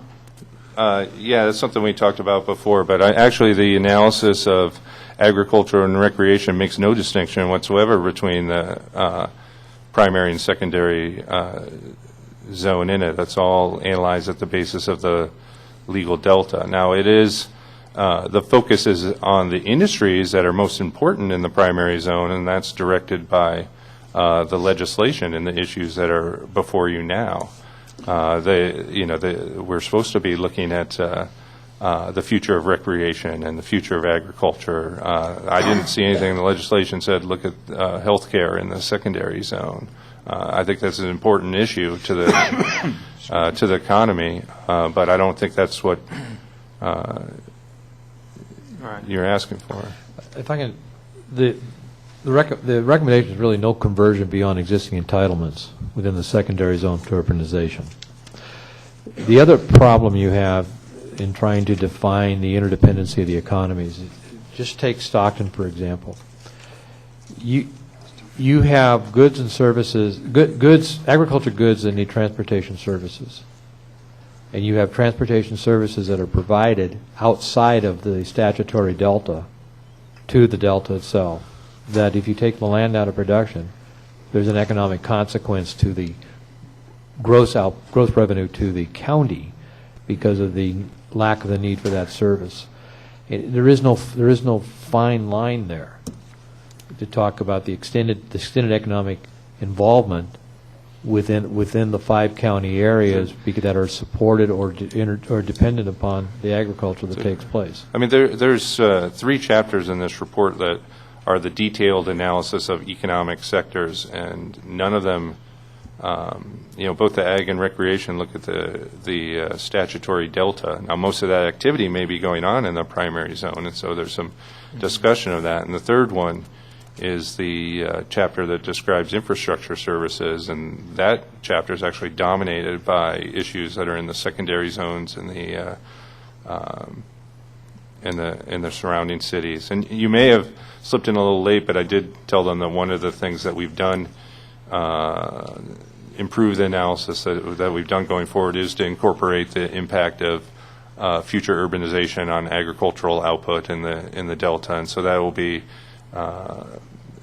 that's explicitly modeled in the draft that's coming out.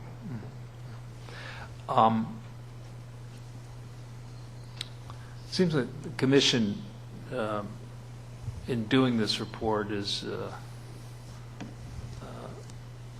being asked to figure out economic activity and the future opportunities for economic activity in a region.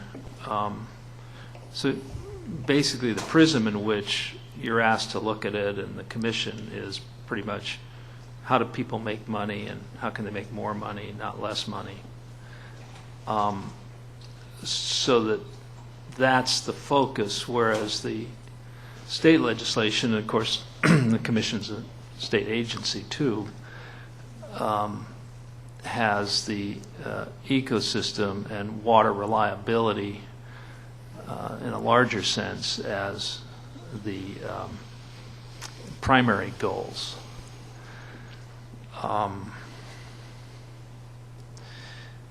So when you finish your report, we will have to consider what parts are consistent with the plan, because the prism in which the Commission looks at economic sustainability views the primary goals, the co-equal goals, as potential impediments to economic activity. So the information here, however you finalize it, will be helpful, but I assume the Commission expects that we'll only be able to extract portions of it, since what you've written is really focused on one value, and that is economic value, and other values, be they environmental or the larger water reliability, aren't your concern. No. I think what we were looking at is a regional economic plan or an output of the Delta, which was called for in terms of, what is the economic output of the Delta and the sustainability of that. There are recommendations that come from the staff that talks about how they can interact with the consistency of the co-equal goals. And where there are departures, those have been called out. But the co-equal goals creates a challenges in itself because it doesn't define water reliability, which can be a baseline from which to work from, and nor does it define what evolving place is in terms of what that means. And that's created some problems. The difficulty now is with the Commission taking a look at this and their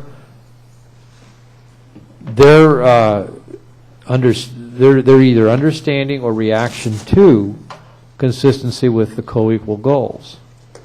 And that has caused many to put on a local government hat and look at it through that prism and react thereto to that because of that.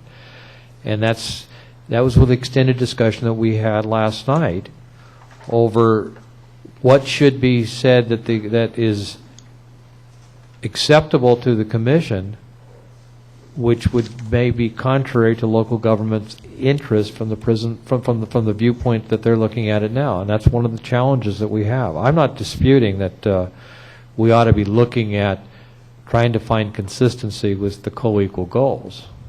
But the Commission is the one that has to reach that conclusion. And for them, it's a high hurdle. And I'm a short man. But strong. But strong.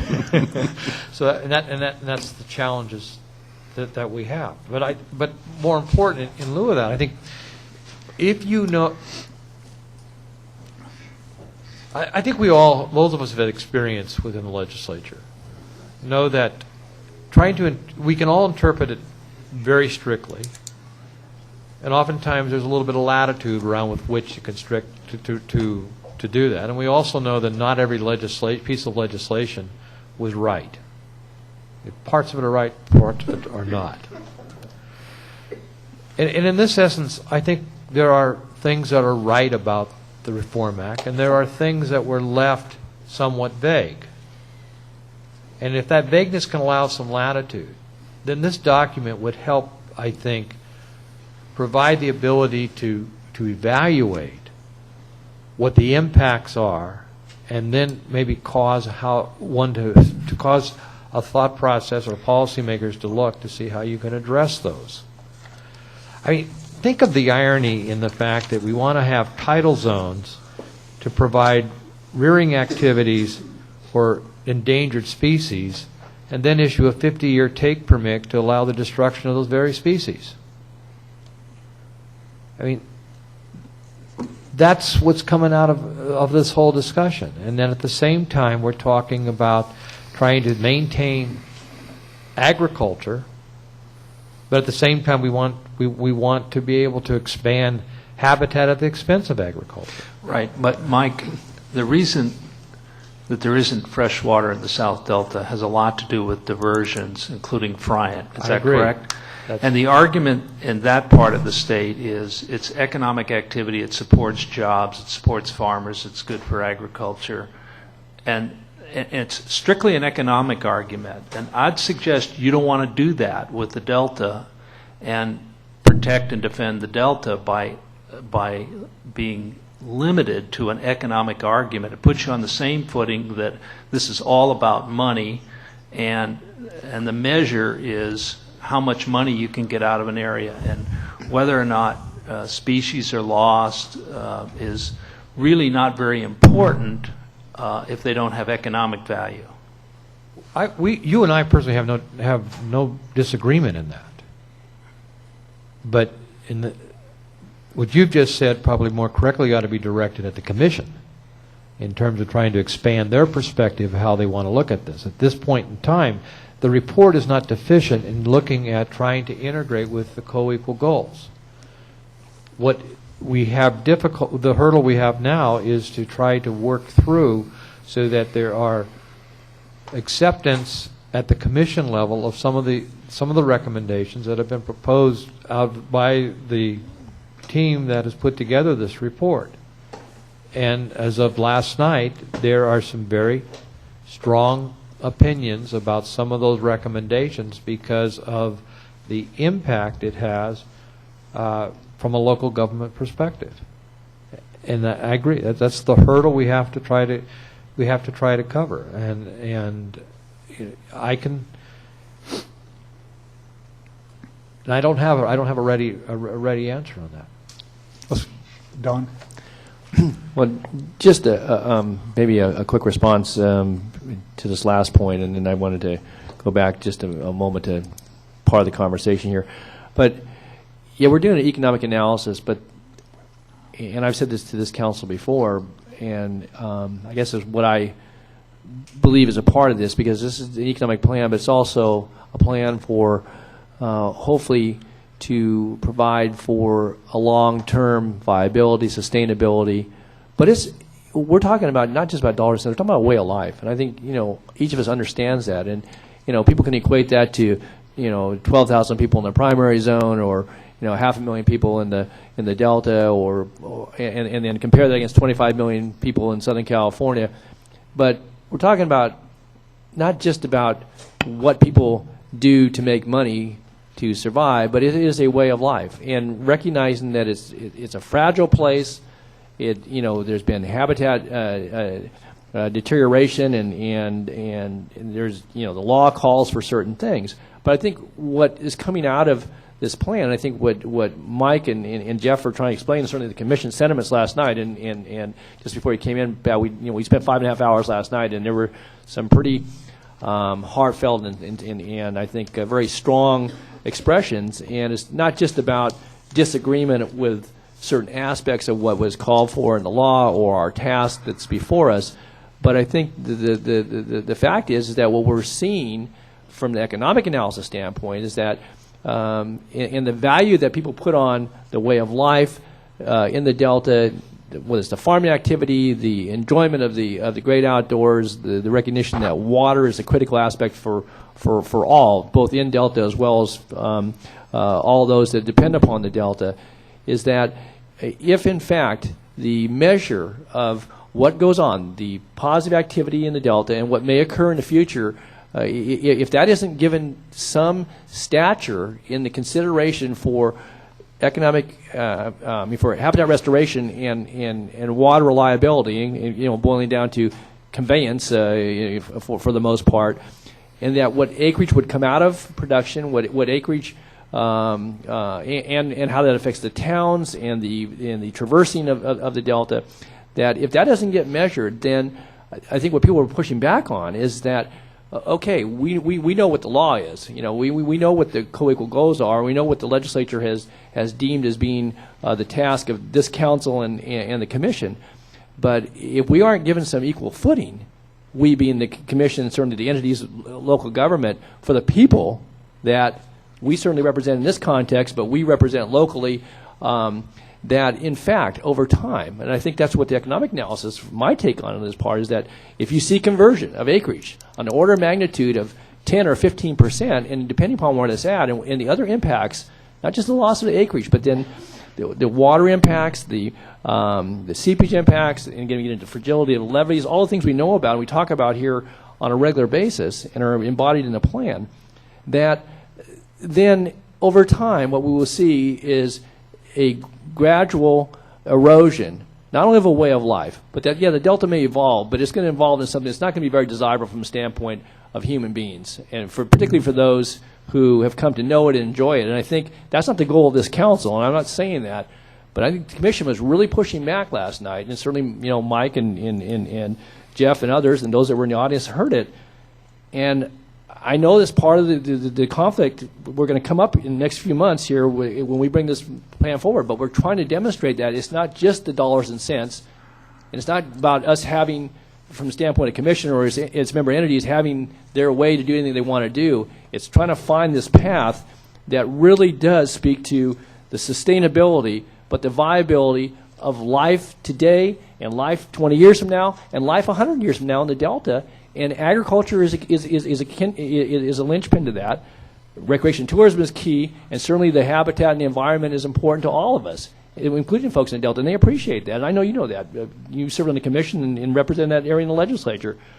But this is really going to put us up against some of the stuff that's in our chapters in this plan. And I think what I wanted to ask you folks was just on this question that came about the baseline, because it's not just about rough acreage. It's about where it might happen, when it might happen, and then what replaces it or what it displaces, because things never do happen. And I guess that would be the point I wanted to kind of emphasize here. It's the lost opportunity, the uncertainty, and the fact is that people over time either will shy away, never make the investment there, and people may get the political goals met at some point. But this piece to me is critically important, because otherwise you lose a way of life. And I think people can look back 100 years from now and say, well, you met the political goals, and life in the Delta evolved. But what did it evolve to? And I think that's the question that really I think the commission.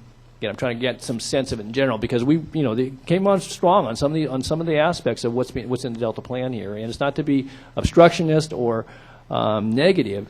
But I would say that I don't characterize it that they're going to send it forward and say, pick parts of this, and we know you're not going to like this. I think that they see it as a whole plan, and in trying to advance the measure of what life in the Delta is today, but how you measure that against the political goals. And I know that legislation didn't give it the third leg of the stool, but it's the values that I think the commission is trying to portray to this council and certainly to the broader community in this consideration of the plan. My question is, though, on the acreage.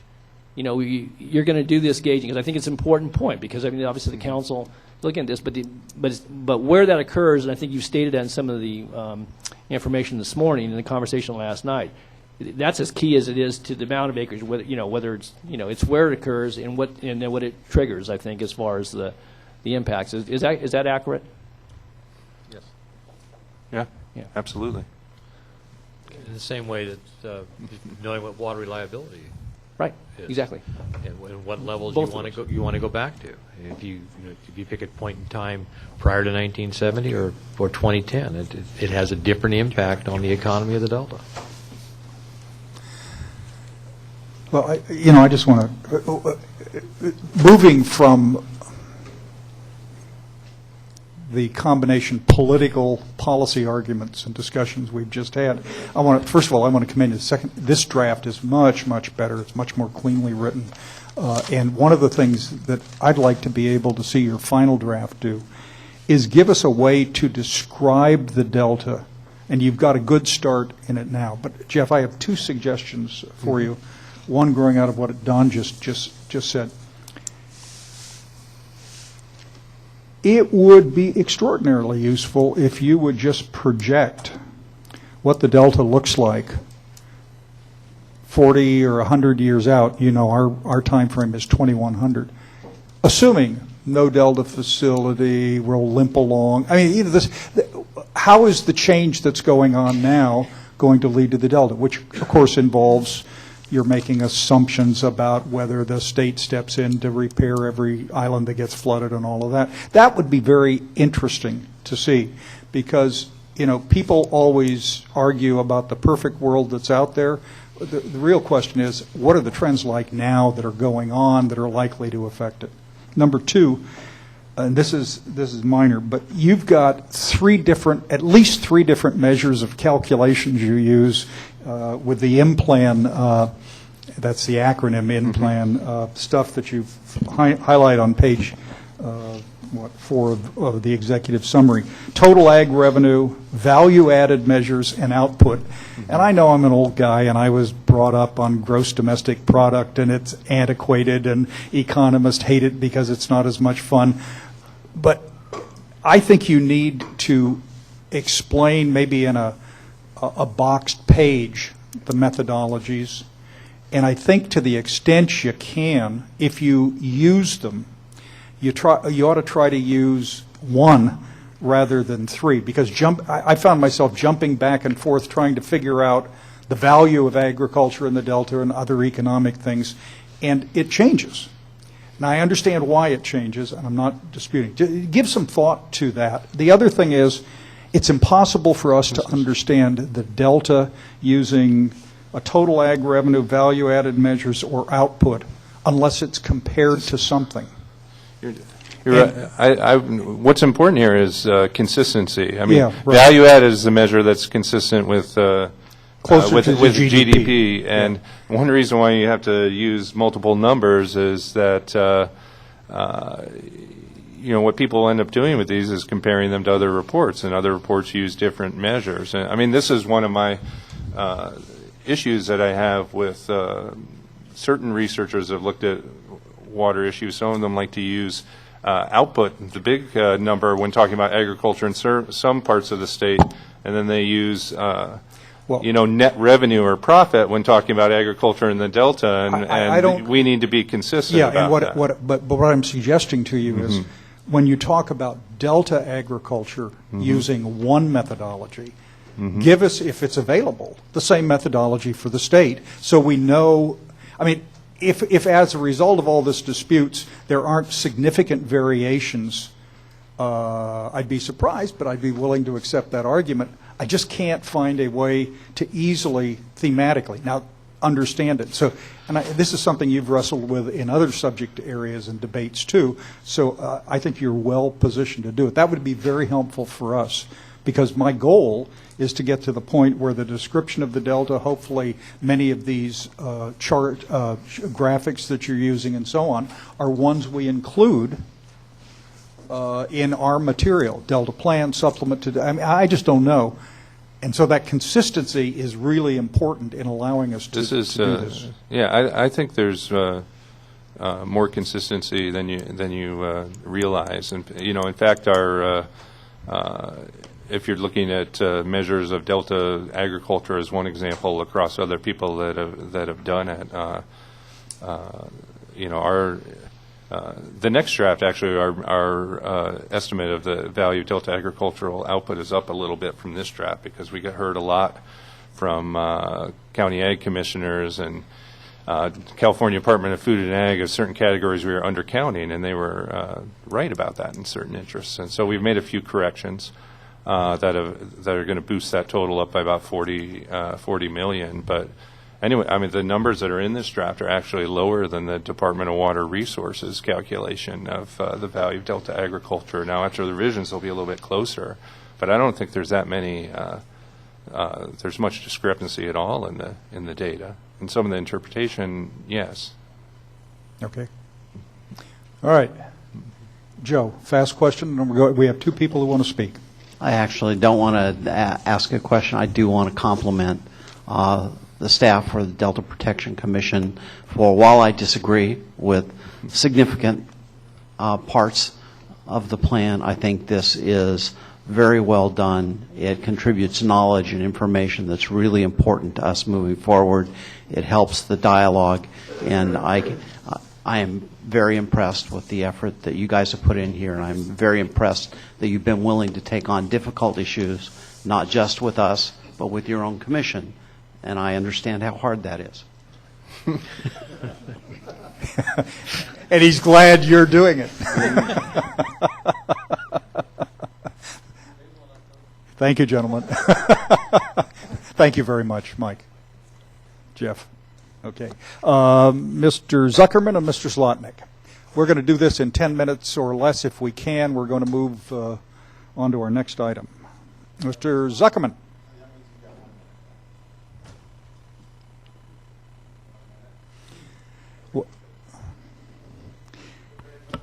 Yeah, you got it. You're on. Yeah, I just want to emphasize some of the points that were made here earlier, and the importance of having this report in front of you. The initial reaction from some of the water community was pretty visceral, and it was ignore this stuff. It's wrong. It doesn't do what we're trying to do, and so forth. But the point of this is that the legislation asked for the Delta Protection Commission to assemble the most expert group of people that they could find. They did a remarkable job on that, I think, of finding people that didn't have predispositions towards these issues coming in and were willing to look really an academic look at the issues. And I think in a very short period of time they've done a remarkable job. The thing that I wanted to comment on was both the chairman and the vice chairman said that you only have to adopt those portions of the economic stability plan that are consistent with the Delta plan. And that may be true, but I don't think that's exactly what the legislature had in mind. I think the legislature had in mind that we sorely need a fresh look at what it's going to take to preserve the Delta from an economic point of view, and hope that your plan would be informed by that. Not that you can somehow pigeonhole this stuff into fit the preconceptions that you may have about where you're going with the Delta plan. So if you don't accept this as base material for the formulation of your plan, then the effort, the timelines, and the schedules and all that really get thrown out the door and that don't make any sense. The other thing I would like to say is emphasize a couple of things that Mike Machado said is that, and I attended two of Gloria's workshop sessions, was it a week ago or thereabouts, and there aren't a lot of metrics in any of this stuff. It cries out for metrics, from not just from the agricultural productivity side, but from the water reliability side, the ecosystem restoration and so forth. So you can't really fault these people too much on the metric side of this thing, how many acres and so forth and so on, because it's all pretty much up in the air, and that's really what this plan is all about. You have to work towards that.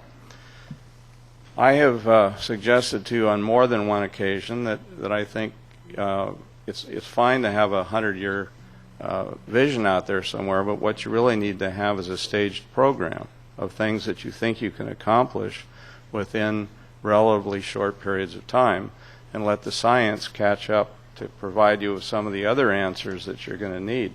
And the staged program can be very helpful in that. So if you're looking for things like how many acres of habitat and so forth, it might be helpful to look at some of the things that are on the list of the first things that you would like to accomplish, and see how many acres could be converted to different types of habitat within those finite projects, and then have very good studies and watch over those things and see if they're actually achieving the results that you anticipated. Have some workable hypotheses in the scientific terminology here that you can test as you go forward, and not get stuck on a 100-year end result where it's just an impossible thing to try to do. But I think this is a great effort. I think it's been remarkably fast-paced. I think the comments back and forth from the Commission were helpful, as I understand it, in correcting or bringing different factors into the mix that you wanted to see. But please don't view this thing as just something that has to be consistent with some preordained concept that you have of 100 years from now, because I think you'll lose the benefit of if you approach it that way. Thank you. Thank you, Tom. Mr. Zlotnick. Thank you, Mr. Chairman, council members. Good morning. Greg Zlotnick with the State and Federal Contractors. I, too, actually would like to agree with Tom in terms of complimenting the effort. As with your effort, a very short timeline, a lot of material to deal with and try to get it out. And I think they have improved from the first draft to the second draft, and look forward to the third draft being further improvement in terms of clarity and the information provided. Of course, having said that, would disagree with Mr. Zuckerman on his approach, and I think Mr. Councilmember Johnston actually articulated very well. Part of the issue here is that you do have very clear direction in the statute and how this is supposed to be dealt with. And unfortunately, it seems that the current second draft, we haven't seen the third draft, really was a conflation of sort of three different things, and I think the council needs to sort of, depending on what happens in the next draft, treat certain aspects differently. Essentially, you had about half of the document, maybe more, being a very good economic assessment of the Delta. Very good, interesting, and they continue to improve the data, and it's very useful for analysis of what is out there, what the potential impacts may be, how you deal with them, what have you. And we agree that, you know, getting the base data together is very important, and they did a very good job of that. Then you have about, I'm just picking numbers out, about a third of the document or so, which basically comes across as a critique of both the Delta Plan, the BDCP, and the legislation, and what the commissioners, and understanding the politics of that commission. You know, they can't be rah-rah for all this stuff, but it's really a critique, and really more in terms of, if you will, comment to you on the potential impacts of the Delta Plan and how they see how you should maybe adjust your plan.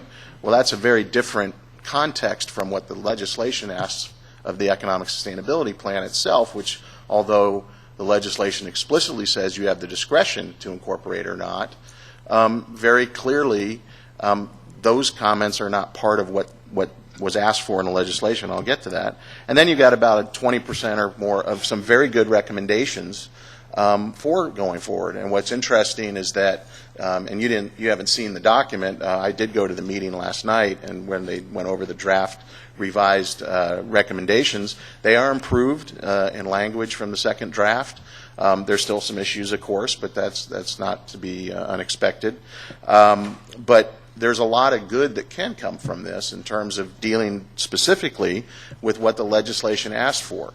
And one of the things that we tend to forget, and part of this whole process got started, was sort of why are we here? Well, the status quo is unsustainable for the ecosystem, for the state's water system, and everything else. And if I recall correctly, both the first and second drafts at least explicitly point out that, with regard to the primary zone at least, the status quo is unsustainable for the primary zone from an economic standpoint. I think it says that in the document. And so part of this is how do we sort of address that going forward together, hopefully. So part of the problem, I think, is that there's been a lost opportunity here that, to a great degree, and though understandable, the Commission decided to do a study that focused on an agenda rather than on what the legislation asked for. And I think that if we can go to the legislation, it's mentioned twice under Section 23, Section 29,759. Greg, we got your letter to the Delta Protection Commission. Well, We no, but posted it on the Mr. website. We circulated it to the members. No, I understand. This is different. This was not in, but the point is, for the record and here, to understand what's missing from the plan that was asked for. I mean, there's specifics in here that should be included in the plan that I'm sort of curious why, frankly, that the council, and you've sent 2 letters now, and still has not received some of the specific information that was asked for. You've got, the statute says the plan shall include, but not limited to, but shall include economic goals, policy objectives, and local general plans and recommendations. It doesn't really talk about that in the way that the statute kind of sets up what the information is desired. More specifically, if you go to where the plan is to be incorporated, which is under Section 85.301, which talks specifically about the Delta Plan, it says the Commission shall include in the proposal a regional economic plan to support increased investment, and it shall include detailed recommendations for administration of the Delta Investment Fund. Now, understanding that doesn't exist yet, but the concept is there, and sort of a discussion of how you would deal with this. And what was interesting last night at the Commission meeting was at least 2 supervisors and were very strong in saying, hey, you know, we need to start talking about what the hindrances are to doing economic development in the Delta, not just from, you know, the typical constraints, but the overlays of red tape and all these things. And Supervisor Natoli's talked about that. And that's, again, a role that this council, as a coordinator of state agencies and other things, can address and deal with. So it's not, as you heard from Mr. Machado, that part of the frustration, I think, of the commissioners and the local government is, yes, we want to do this development, we need to do this development to counteract impacts that we see coming at us, but we try to do it and we can't do it because of the red tape, and we can't get private investment to commit because they're afraid the rug's going to get pulled out from under them. And that's an issue that this council can highlight very much, it seems to me. And then similarly, I'm just curious, the Parks Recreation did their proposal, which was supposed to inform this effort, but I don't know if it did. But then it also talks about, I'm just curious if we've seen this, the statute says the Department of Food and Ag shall prepare a proposal for submission to the Commission to establish market incentives, et cetera. Did that happen? Has that happened? And did the Commission get it? They did prepare a report that was, I think that was a different report. That's the one that they forwarded to us from the University of California, Berkeley. That is the economist, one. I It was believe, intended to indicating address that the this. department was forwarding it, not endorsing it. I don't think, though, that was in satisfaction of that particular provision. I could be wrong. that was what it was intended Was it? to be. Okay. Well, anyway, I don't think anyone saw it in One could public, argue but- about how effective it was at doing that, but that it was intended to address that section of the But- law. Randy. Well, I was just going to say, I think I heard in testimony this morning that that's the Dr. Sumner report, and we were told not to consider it because it wasn't wasn't applicable. But anyway, I appreciate the time, but I think there's some good. I think that the council, there are some things that the commission, and I know Don as chair has dealt with, is frustrated over it. The commission could really focus on to get into sort of the issues the legislation described, and the council could be very helpful, but I don't think that most of the plan really got into that, unfortunately. Okay. Thank you very much. Okay, members, my apologies. We went on far longer than we expected to on the Economic Sustainability Plan. Joe, we've got both the Department of Water Resources and the Water Board sitting here on their items. DWR's next. I'd like to take 5 minutes and have Kurt Miller talk about SB 834 Well, really quickly. Okay. Yes, SB 834, Mr. Miller.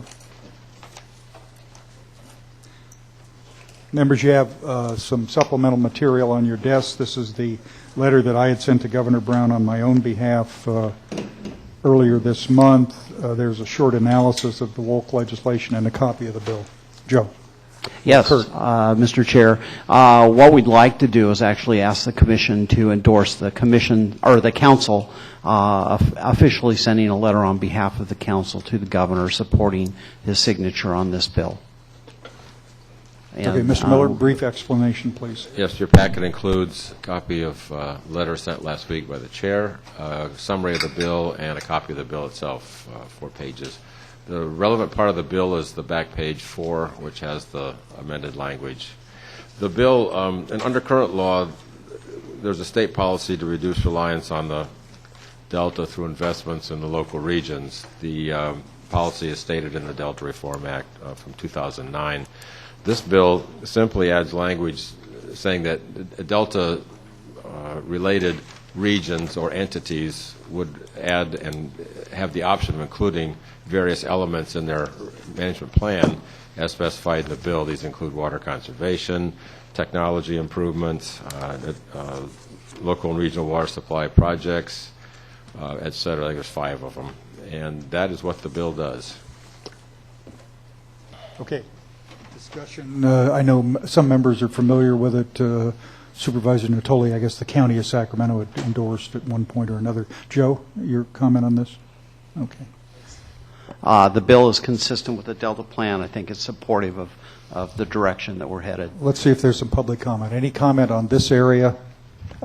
Randy, I'm sorry. I do have a question, because it seems that it's in support of existing legislation, but it's not worded in a way that is consistent with. That's in the Legislative Council's Digest, second paragraph. The bill would additionally require an integrated regional water management plan to identify the manner in which the plan furthers a specified state policy concerning reducing reliance on the Sacramento-San Joaquin Delta. It doesn't say future reliance. Is that important? Okay, so Yeah, that's the policy itself. Policy in itself does. Section Okay. 85021. Okay. All right. Anyone want to talk about that? Discussion, questions by members of the council? Patrick? Patrick moves that we send a letter of support to the governor. Supervisor Natoli seconds. Discussion. Okay, let's start with the roll call with Mr. Johnston. Fiorini, aye. Eisenberg, aye. Totally aye. Okay, 5-0. Thank you very much. My apologies to the Department of Water Resources sitting here for all this time. I know you said it was exciting and you wanted to do it, but I didn't believe you when you said that at the start of the meeting. And thank you very much for taking the time. Gentlemen, would you please come forward on this? Members, we're now talking about item number 15 on our agenda packet, item number 15. And there was in your agenda packet a very brief brochure, a short brochure, Delta Flood Emergency Preparedness Response and Recovery Program. Gentlemen. There's a little button you can barely see, yeah, right there. Make sure, yeah, both your mics are now on. I can see it now. Thank you. I'd like to thank you for the opportunity to come give you a program update about our... Good. Yeah, we're broadcasting as simulcast, so if you simulcast. Just, yeah, pull the mic to you, and then we can pick up the sound more easily. Okay. Thank you. We'd like to thank you, and the council especially, for allowing us to come and give you a program update on our flood emergency preparedness, response, and recovery program that the department has initiated over the last few years. I have a PowerPoint slide. Are you able to see that at all? Don't worry about us. Okay. We've got this in front of us, and as long as the audience can see it, Okay. and the people watching on simulcast, Okay, great. that's good enough. This is an obvious slide. The Delta is vulnerable. The department is developing the preparedness, response, and recovery program in response to the configuration of the Delta and its importance to the state economy and the people of the Delta itself. And the whole goal of this program is to improve the department's ability to respond to levee endangering events and levee failures, and to minimize the Delta's recovery time from these events. This program is a specific part of FloodSafe. FloodSafe is an initiative brought about by Department of Water Resources to further the safety of California, and it does that in a few different ways. Increasing the operation and maintenance of the flood system. It seeks to inform and assist the public in terms of its public safety and tell the story of the flood system, and it seeks to improve emergency response, and it seeks to increase the preparedness for levee endangering events throughout California. And the Delta has received particular attention from this program, and Delta Flood Emergency Preparedness, Response, and Recovery Program is a particular component of that program. And of that program is divided into three separate phases. Basically, coming up with a plan for the department itself to respond to a Delta levee failure event, coordinating our plan with other agencies, the locals and the federal response partners, and also to implement the development of emergency response facilities throughout the Delta.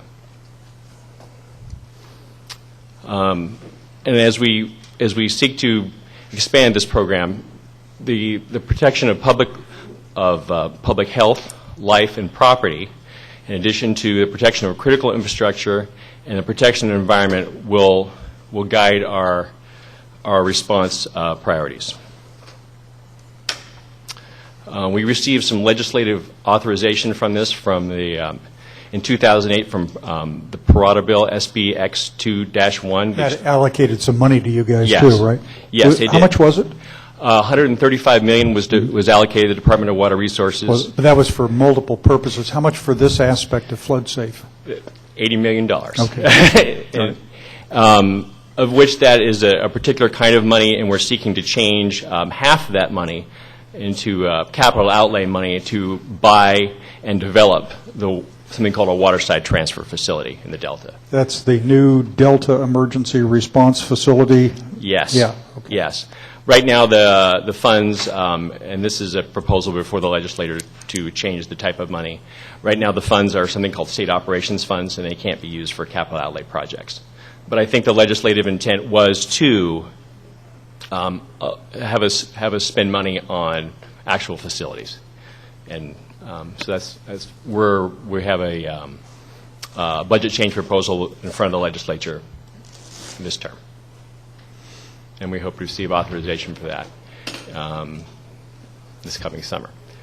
Our program schedule, we are well on our way. That's replicated in the brochure on page 7, members. Yeah. This is a brochure that came out in June, and we're still on schedule. How about that? Can I just ask you a couple bet. questions?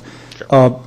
The draft emergency response plan, or whatever the dickens the Yes. acronym would be Sure. for it, is first quarter of next year. Yes. It's first quarter of next year to our executive for their approval, comment and approval. What's in the draft Delta plan? This is a replication of the discussion we had a year ago when you came to talk to the Early Action Committee, and I was giving you a bad time. I said, "Give me what's the state plan for recovery of the Delta in case of a catastrophic failure?" And you said it was underway and all that. And that's still my question. Other than the regular disaster planning memos that are floating all over the state, is there anything specific or interim that the department has developed pending completion of this? The department it's developing. It will respond in a manner consistent with legislation and people's thoughts about what should be done now. What does that mean? What does that mean? That means we've increased our preparedness and we've increased our readiness. You've got more locations where rocks are things. You bet. You've got some emergency supply, additional locations. Yes. But is that and it? we've also made a major effort over the last year to increase the ability of the people within the department by going through something called Golden Guardian 2011. Which I went out and looked at, and Yeah. and No, and that was a key, and that was a real effort by the folks in my office to develop a kind of a roster for the entire department and to include the entire department and external agencies in response to a system-wide flood throughout California, but specifically one day was devoted to the Delta. And we learned a number of things from that exercise. The after-action report is being completed now. I went out on the to the Rancho Cordova location. Oh, you did? Okay. Out there. Cali Inmates Yeah, Facility. for the day when it was the first day, I think it was. And you had an emergency scenario that was about to start, I think it was either the next day, where there's a break on the American River near Rancho Cordova. Yes. And we were given kind of advanced configuration at the break, and there were 35,000, it's either 35,000 people or 35,000 houses. I think it was 35,000 houses that were subject. I asked a couple questions nobody knew the answer to. Was I-80, I-50 blocked by the flood scenario that you imagined? That was called something called a MESL, a master scenario inject.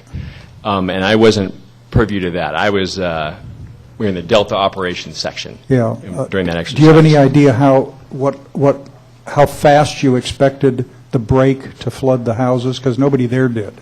No, okay. I don't.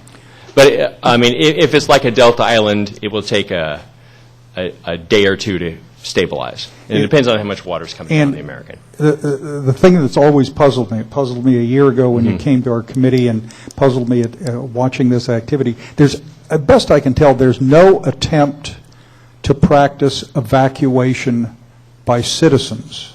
There is an attempt to bring in local officials to sit in the emergency center and at the computer and go through their roles on the whole thing. And the thing that bothers me the most is, if there are people living at threat, don't you have to test their ability and responsiveness to a disaster, not just simply the mechanics of government and nonprofit organizations? Evacuations are the responsibility of the local authorities, not the Department of Water Resources. But the testing their readiness and their ability to do things has been done in places like San Joaquin County, and it's been, I think it's been also been done in Sacramento County. And Well, San Joaquin County, I think we recall from our white papers, was the only county that had a Delta-specific emergency response plan, although some other counties were working on it. That's what I recall, Joe. Is that right? Yeah. that's my understanding as well. Yeah. As you were sitting through the discussion this morning, I'm sure you realized that the Delta Protection Commission is likely to agree with the notion that the state should be a major financial contributor to levee repairs and maintenance inside the Delta.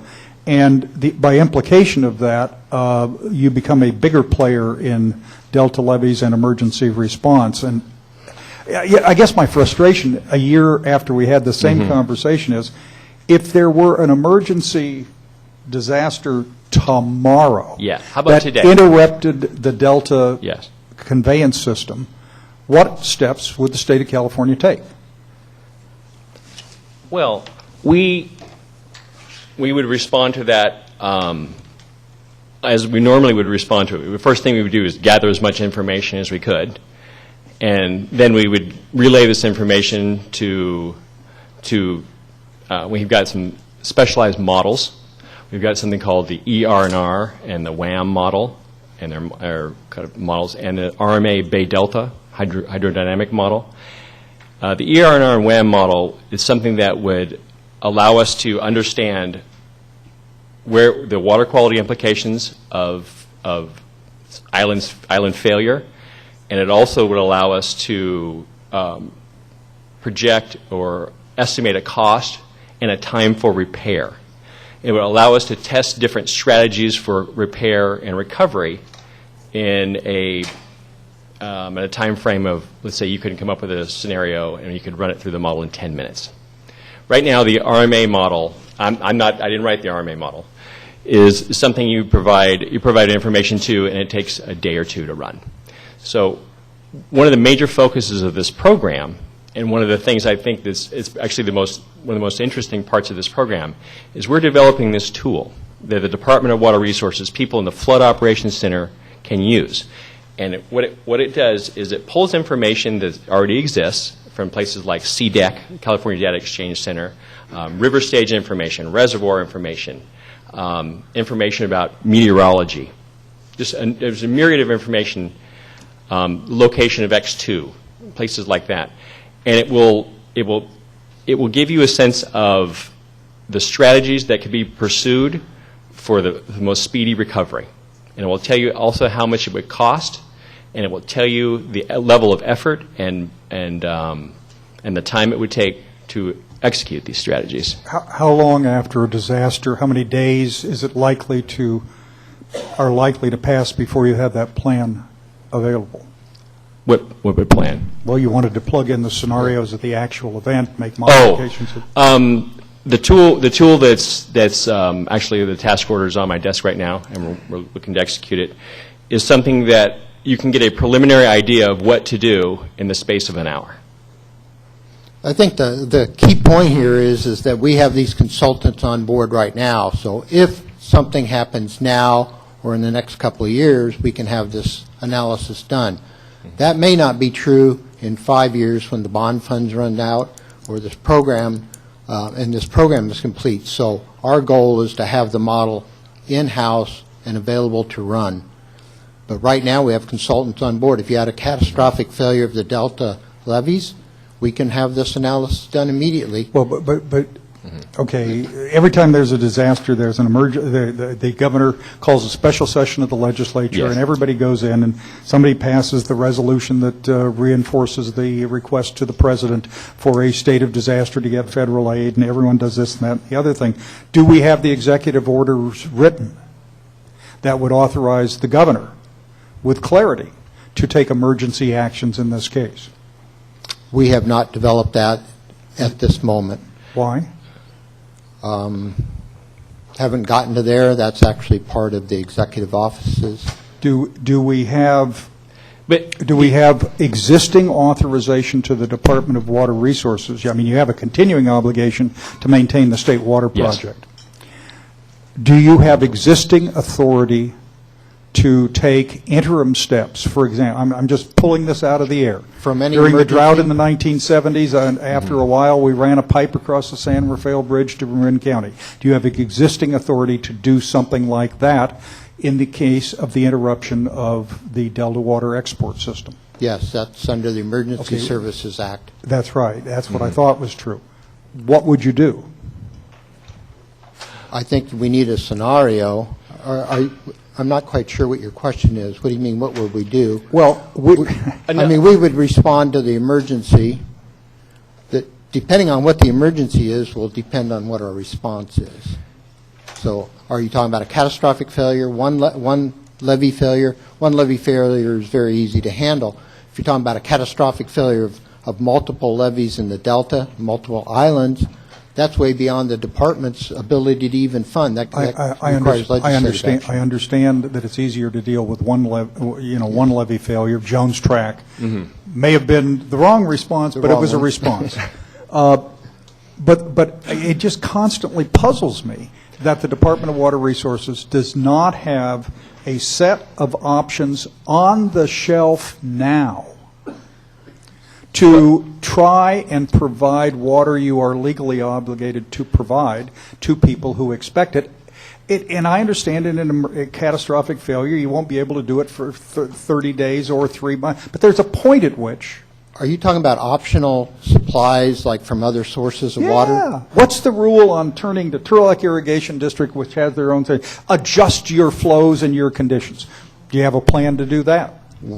I have no idea because I don't work in the water supply end of things. I work in the, and I don't really even know that much about the water supply end of things. But there is a level of coordination, cooperation that exists now, that it's forming now, that hasn't been there in the past. Over the last winter, there's been a coordinated operations of the reservoirs on the San Joaquin. Right. In place, and that type of spirit and activity will continue. And I anticipate that these people understand. I mean, they do understand, and they're part of a larger water community. Are they legally obligated to do it? No. Well, I mean, the only comparison I can think to, and DWR was dragged kicking and screaming into this, is the energy crisis, 2000-2001, where there was a true emergency, call it catastrophic or not, it was a deeply and we got sucked into a process that ultimately demanded never increase, pursuing the issue of never increasing rates to anyone, but increasing spending to somehow provide expensive electricity because of the problem. That was exactly ass backwards as a way to do it. And in part it was because although you do energy work, the department has never been fully comfortable being an energy operative in the state of California. Yes. Also because the governor had delayed for a while decisions about what should or shouldn't be done. Also because people like me stupidly voted for a legislation that pursued the goals of never increasing rates and never reducing energy and electricity that's received to people, which isn't going to work. That sounds to me like the water world waiting to happen, and I want to avoid another energy deregulation, energy pricing and gaming crisis by the industry by having clear planning with clear authority, with clear direction and steps you're going to take. And nothing I've heard in the last, this has gone on for 4 years, Delta Vision process up till today, nothing has convinced me we're going to get it. Tell me I'm wrong. You're wrong. Please tell me. Good. You're wrong. Good. Tell me why. Tell me why. Because that actually, that's one of my slides here. That's the difference between this plan and the plans and strategies and scenarios that came before it. We're going to provide explicit guidance and tools to the Flood Operations Center to manage a catastrophic event that they can rely on. We'll have a series of checklists. We'll have a series of explanations saying if you do this, this is likely the result. This is a strategy you could pursue, and this will result in increased in-delta water deliveries and external water deliveries. And that's frankly the difference between, hopefully the difference between this plan and the things that have gone before it. In some ways, those other plans have been kind of like a problem statement and a suggestion of strategies. With this new modeling concept, we will be able to examine literally thousands of strategies in no time at all. And we'll be able to come up with a scenario or a strategy that we can execute, and we can reliably understand the implications of it from a water quality perspective and a cost perspective. So we can give information so that the director of the Department of Water Resources can go to the governor and say, this is our plan. This is what we think it will likely cost. This is how long it will take to restore this situation. And we'll also be able to tell the governor, if you pull resources from these activities, this is the trade-off in terms of length of time without in-delta water use and external water use. That's where we're going, and it's a paradigm shift from before. I'm sure you're familiar with the Metropolitan Water District of Southern California policy I've heard the of last that. few years about allocating out drought reduction cutbacks in advance. And they adopted a policy that affected their member agencies. They got sued by some of their member agencies on exactly that. Is the department intending to do that so operators of a system have some understanding about what's involved? I mean, it is not simply emergency response, it's also operations that blend together. And I can't help but say that during the recovery period, which is that's kind of the final Sure. thing, but during the recovery period, which hopefully doesn't last for very long, but it could, the need for operational changes, operational rules, executive orders, becomes the tool, the management tool, other than the fact you're going to talk to your colleagues in the federal agencies on federal facilities and local facilities. All of those become primarily important. And I don't see them, I don't get a sense that kind of focus and clarity to the end users, the people of California and the water districts that they serve, is out there. This is not a water delivery study. It is a flood response, emergency response to that. Restoring the ability to divert water or to export water from the Delta, we will be looking at. But we're not looking at other supplies. Part of our study will look at when should we ask the reservoir operators potentially to release a slug of water to prevent salinity intrusion in the Delta. Is there a time that we should ask for that to happen? Will they do it? We don't know.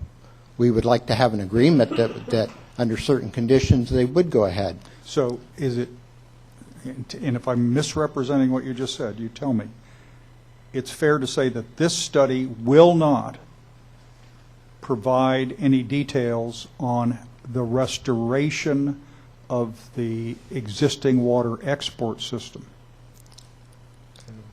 I don't think I said that. I said we would not look at we're not looking at alternative supplies of water.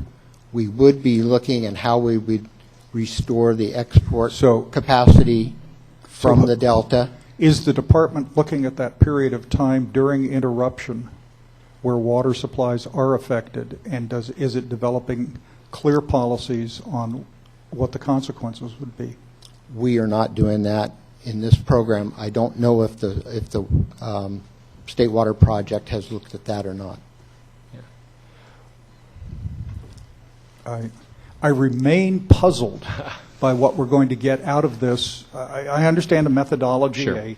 a computer simulation Sure. system is fundamentally important, but there is no clarity, it seems to me, on what you want, and the absence of talking about what you're going to do to expedite the restoration of water allocations, both for benefiting water reliability, but also the ecosystem. Yes. I mean, it's No, that's what the gist of this program, or the whole focus of this program, is to make this faster and better. That's the focus of our preparation, by stockpiling response materials throughout the Delta, by having personnel that can adequately access and use these materials, by developing a strategy to quickly restore in Delta water use and water export. That's the whole purpose of this program. Does this program have any preventative or prophylactic steps you're recommending to mitigate the consequences should a disaster fail?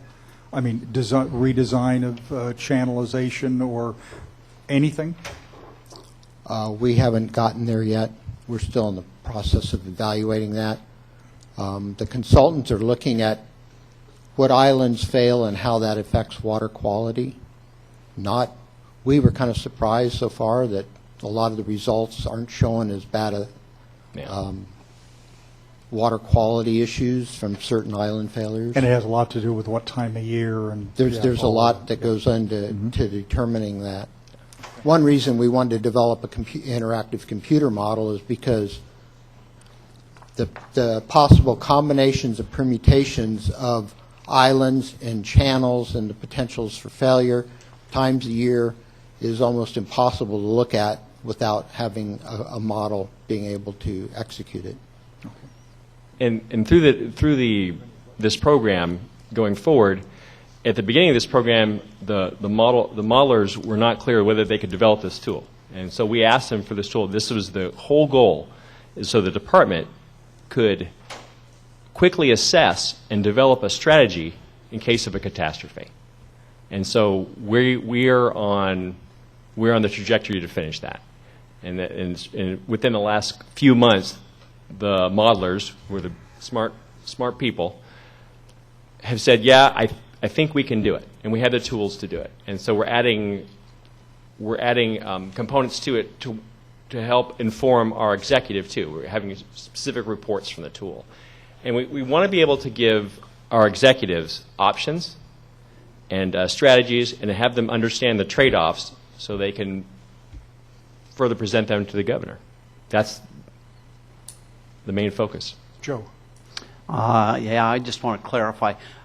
When we met during the interim plan discussions, you talked about doing 25 different scenarios. I take it this model has replaced doing 25 scenarios and is a way of accomplishing the same thing, but even better.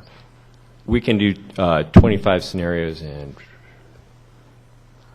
hour and a half. I understand that. So, Yeah, it has progressed significantly since we last spoke.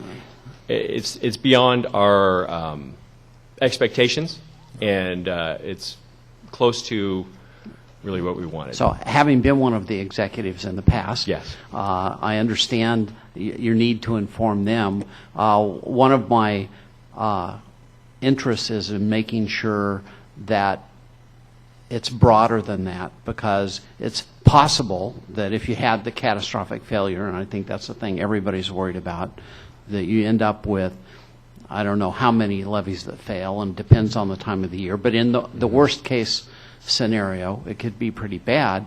And it seems like with quick action, you might be able to prevent salinity intrusion, and that quick action might be having Turlock or somebody else besides the projects release water and stop pumping, and so it would be important for you to have an emergency plan that doesn't just go to the executives, but you actually pre-discuss it with other parties who might be involved, and it becomes more than... Well, you're exactly. And we intend to make this model available to our response partners. And those are all the RDs in the Delta, the operational areas in the Delta. But I'm talking about upstream of the Delta. I'm talking about Sure. a lot of people that should know about it, understand it, and in my experience in the past, you may not have the ability to get an executive order as quickly as you need one if you need to have water released in the first half hour in order to protect water quality. And I don't know what the results of the modeling will show. Yeah. So it seems like actually having this thought through could be an incredibly valuable tool that saves everybody billions of dollars potentially. And that's actually being looked at. We're looking at part of what the modelers are looking at for us is, are there times when you can release a slug of water and prevent severe salinity intrusions? We're also looking at potential closure sites in the Delta to prevent saltwater intruding, where you can create a freshwater pathway along the east side of the Delta so that you could get fresh water from the Sacramento River down to the In almost every export case, hubs. though, you have to go really fast to make these things because happen. a couple of tidal cycles and it's done. It's done. The salt's there already. So we're looking at that. There's a lot of expense involved in developing facilities to close channels, even if you just buy rock and store it there, and the equipment, it has to be used within, 12 hours, maybe 24 at the most. So you have a lot of equipment and upfront costs that may sit there for 10 or 20 years. And so it may not be reasonable to do that over the long run. And you have to close quite a few channels in order to block the intrusion. So we're looking at that, whether it turns out to be, cost beneficial to do that. It hasn't been determined. Again, having agreements, preformed agreements with upstream operators of reservoirs is certainly viable. We're looking at that. Whether they'll ever sign something like that is a whole nother ballgame, but we are certainly looking at it. And you got the coordinated reservoir operations that DWR is doing with the locals and the Corps and DWR on reservoir operations, where they coordinate all the operations from multiple reservoirs during a flood. That's going on. So there are things that are going on. And that went on successfully this winter. We had record snowpack. And we were able to, through the water community, was able to get together and talk about people releasing at different times, and basically have some kind of coordination, and that led to a pretty successful winter. We didn't have that many problems. Randy. It sounds like you're making progress, and I'm certain that you're not satisfied with the speed in which you're addressing this any more than anyone else is, but it's good to hear that there is progress being made. When we last met, I think I mentioned that in the wake of Hurricane Katrina, the visual that was left in a lot of people's minds was a yard full of school buses underwater that could have been utilized for emergency response.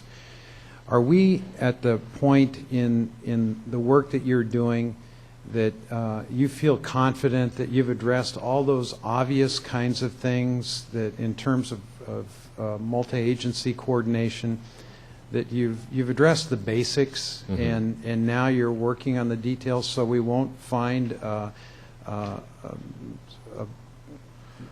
some method of emergency response relegated to inaccessibility because somebody hadn't planned for that in the future for future use? That is a concern of ours too. That's a visual that I don't want to be participating in at all. There are very few high ground places in the Delta. We're seeking them out for specific reasons, for storing emergency material, for locating waterside transfer facilities to move this material to breach locations or slump locations as quickly as we can. There's work to be done in that area, but those considerations, those images drive our selections of places to put this material. The last phase is the new facility within the Delta somewhere. Facilities. Plural, okay. Yeah. What are you talking about? Is it just location for storage of supplies, or is it more than that? It's more than that. We already have supplies scattered throughout the Delta at strategic locations. Obviously, the more supplies and the more people who understand the use of these supplies and can execute a flood fight, the safer you are. Specifically, the money for this program was a large chunk of money from the legislature. So we're recharacterizing half of our money to buy and develop and equip a series of waterside transfer facilities that will have barge loading capabilities. We'll have some type of hopefully we'll have at each location some type of kind of a starter primer rock and other materials. Like things that we envision are rock, sheet piles, flood fighting. Evacuation sites? No. Okay. No. Let's not rule that out. That's not the Department of Water Resources' responsibility. No, I understand that. But in coordination with the locals, they may say, could we use this site? Yeah, one of the things we're looking at that. I think it could be looked at. These places will be high ground. Yeah, because there are only so much high ground available. Yeah. We started out looking for places in the Delta, and the list started at hundreds, and it's now down to 10, a handful. Yeah. Of which we're pursuing. Don. Yes.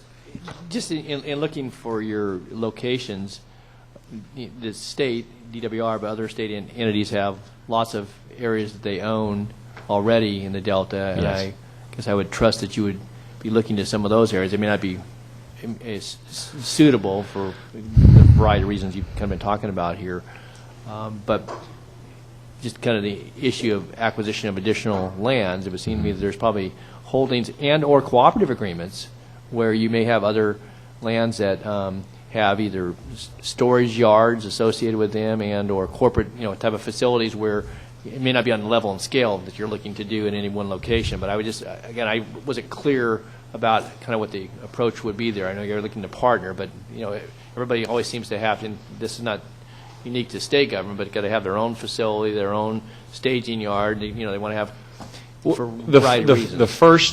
The first crack or cut was we want to look at everything that we already own or have access to. You mean DWR. State-owned. The state. Anybody. We've contacted state parks. We've contacted Caltrans. We've had numerous discussions with many, many agencies. And we found some that are appropriate and most don't fit the bill. Because we want to make sure we avoid that image.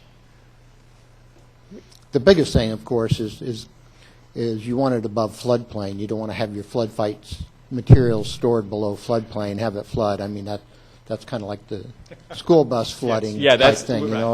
Even if you could get to them, and you probably could, most of it wouldn't be. It just looks bad to have your flood response materials flooded. So we are looking at high ground for that, and that really limits the potential in the Delta.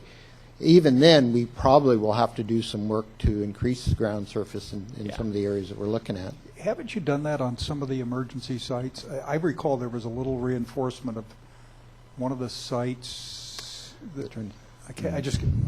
Anyway. We've taken what we can get in the Delta. We've located things in certain places. Are they as high as we would like them? No. No. Sure. So we're moving to address that situation. Okay. In terms of these additional sites, what's your guess on a timeline to identify? I understand constantly under revision, but Sure. I assume your preliminary plan by the first quarter of next year is at least going to have a couple of them. We've identified a few stellar candidates, and we're pursuing them now. Okay. And part of that is waiting on the conversion of the money to the right source of money, because we can't make any offers because the money isn't in the right type. It's support money, and it's not used to buy land or to build facilities. No, you're going to need legislative authority to redirect some funds, which is what Right, you... Yeah. which is where we are right now And in that process. And in terms of those, we've already started the work internally to investigate these potential sites, these few potential sites, and we've looked at how we could acquire them and basically the state of the Our sites. Delta plan has a recommendation or two that reference these emergency storage sites and all that. If you have any additional details that might affect our language, Okay. so that you could say, well, they thought of this, that, or the other thing, and they included it, to the extent that's helpful, we might be open on the subject. Don? I was going to offer, again, I don't know whether you, at the southern end of Grand Island, the old spoil site that was one time, it was an operated landfill, and the county has closed it, but it has, again, I don't know from an elevation standpoint, but you have an island that's pretty fortified. You might want to have a conversation, again, if you haven't outreach to counties and or jurisdictions. That's a site that, again, is not in use. It's been closed and doesn't have contaminants and so forth. But it was, when they dredged the Deepwater Channel, it was an area for spoil. You may be familiar with the site. I don't know that you are or aren't, but would be a location, again, I don't know from a staging standpoint, but where it's not put, the ground is not being put to any particular use, and it might have elevation or have the ability to have the elevation. Sure. To, We'll certainly yeah. consider it. I mean, there's a number of different. We haven't fully settled on all the sites, but we've narrowed it down to a few. But we'll certainly include that. Yeah, we haven't even received the feasibility study that the consultant has put together. We've just been in discussions with them. But we've taken that information though and move forward. I mean, time is of the essence. Mm-hmm. I mean, everybody understands that. I mean, there's no one in this room who doesn't understand that the sooner you can become prepared, the safer you are. Ms. Gray. Thank you.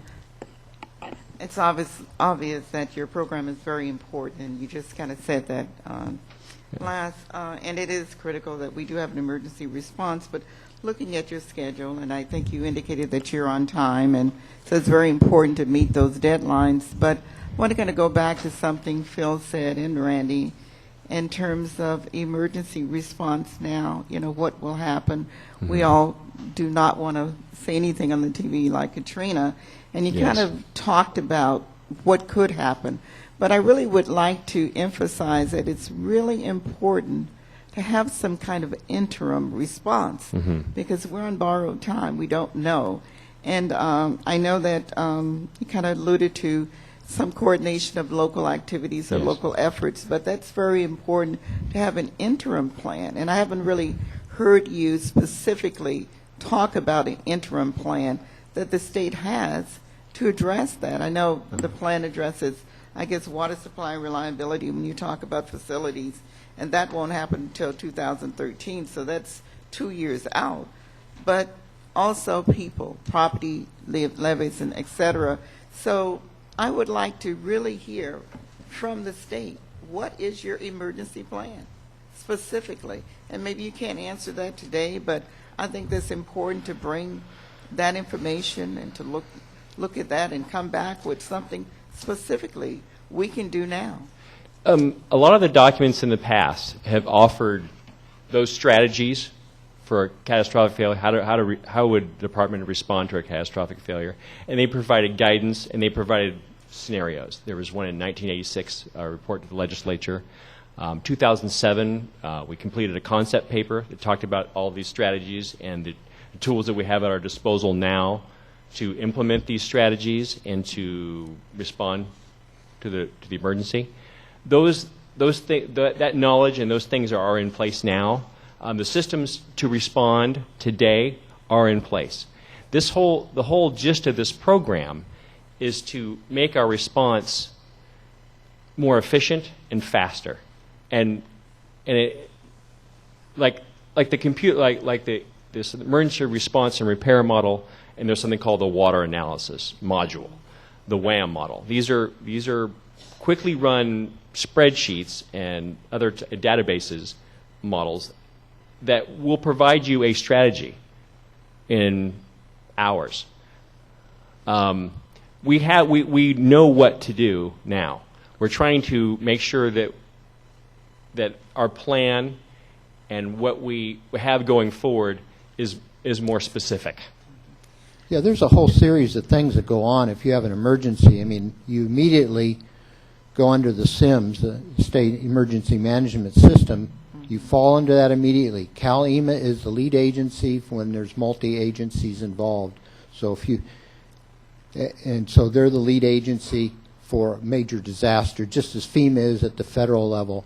That kicks on a whole bunch of things that are going on. They're coordinating with the locals who are doing the evacuations. DWR is responding to the levee failures and the levee distress and flood issues in general. And we know how to do that. The thing in the Delta is if you had something like an earthquake that shakes the levees and there's a whole series of them going on, what do you do first? It's very difficult to know that, and it's even difficult to know that in advance because of the complexity of the Delta. There are 60-some islands. Each of them are surrounded by several channels. You can have a break on one side of an island, has no effect on water quality. On the other side of the island, if it breaks there, it does have a severe effect on water quality. So the scenario that happens is very important to the response that goes on in the Delta. So it's not just a cut and dried saying, well, you know, if you have a flood emergency in the Delta, you do exactly this. It's not that clear. So is the State Department of Water Resource the coordinating agency for what happens if something like that happens in the Delta with other local agencies? Do you guys coordinate those activities? Emergencies under SIMS begin and end at the local level. So the local folks, the RDs, the operational areas, which is like a county, they are intimately involved and they participate in the response until it's done. The locals start basically find out what's happened. They're on the scene first. They do as much as they can. Then when their abilities become exhausted, they call us. We do as much as we can, and we do a lot.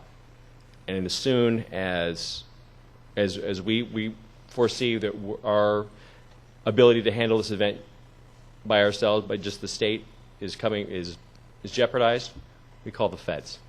The feds come in, and they help. And then it goes back down as the situation becomes stabilized. It kind of goes in reverse. So the first person on a levee that would be breaking would probably be someone from an RD or the sheriff, and that would be the last person as well. I just want to make sure there's no gap in the system. Sure. I assume this plan will help expedite or shore up what needs to happen.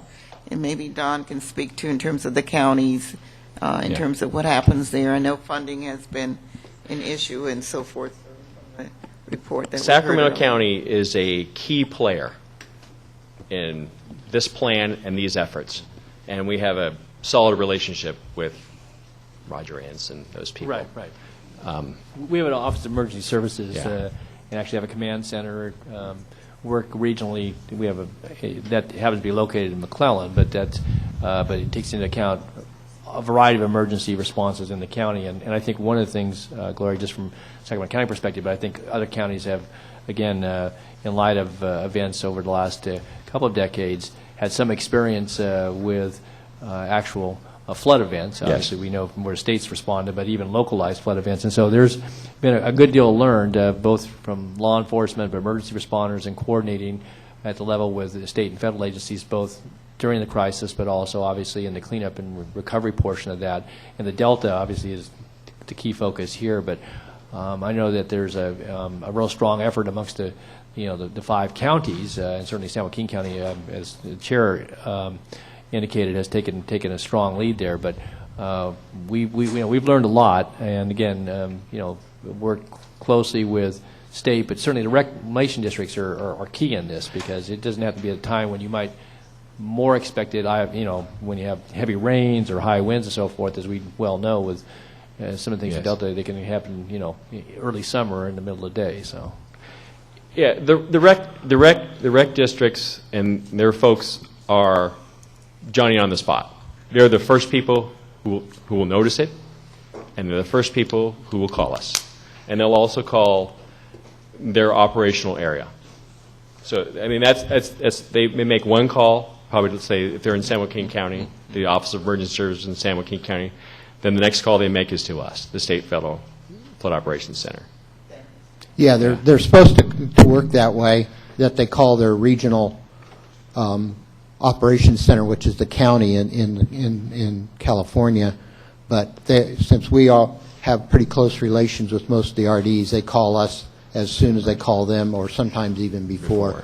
And their resources, they're supposed to not call till their resources are exhausted. They're exhausted the minute they know they're going to have an event. They just don't have a lot of resources. So that's what we do. We have resources that are available, that are released to them, and sometimes provide technical advice to them. Sometimes they can handle it, sometimes it takes a ramp up, just depends on the situation.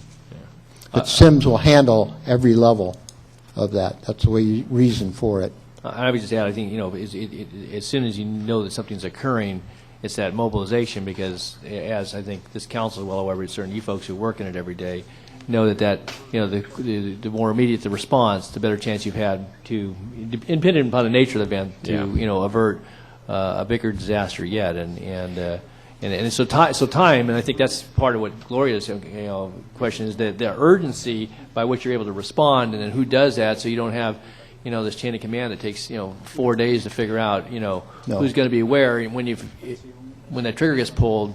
And that is exactly the focus of this program. It needs to be faster. It needs to be more efficient. We're developing tools to allow us to do more quickly. But SIMS itself is the organization that's understand, and the way you handle all emergencies is under SIMS. Within the Department of Water Resources, the Flood Operations Center in a flood takes over. It's not the Director of Water Resources that's running a flood. It's the FOC director that's in charge. Now, there's coordination that goes to the executive office, so the director knows what's going, because he has certain things to do. He's the one that sends letters to the governor. He's the one that actually makes PL 8499 requests to the Corps and so forth. But we already have that structure in place. We have incident command teams that are already structured and ready to respond. We know where our supplies are. They're inventoried at the beginning of every flood season, so you know what's on hand and where they're located. And how to get to them and use them. And this plan is a department plan, but it really is a plan for the Flood Operations Center Director. He or she will have access to this plan, will have read this plan before, and will understand the tools available to them. And this plan is limited. It's only discussing the Delta. In a big flood event, you have things that are going on in Sacramento and San Joaquin Valley. Theoretically, you could even have events going on in Southern California. The FOC director has to weigh all those on how he disperses his resources, people and materials and so forth. So you may have something that's critical in the Delta, but if you're having Natomas go down or the city of Stockton going underwater, that's going to be secondary compared to what's going on in the Delta. So, yeah.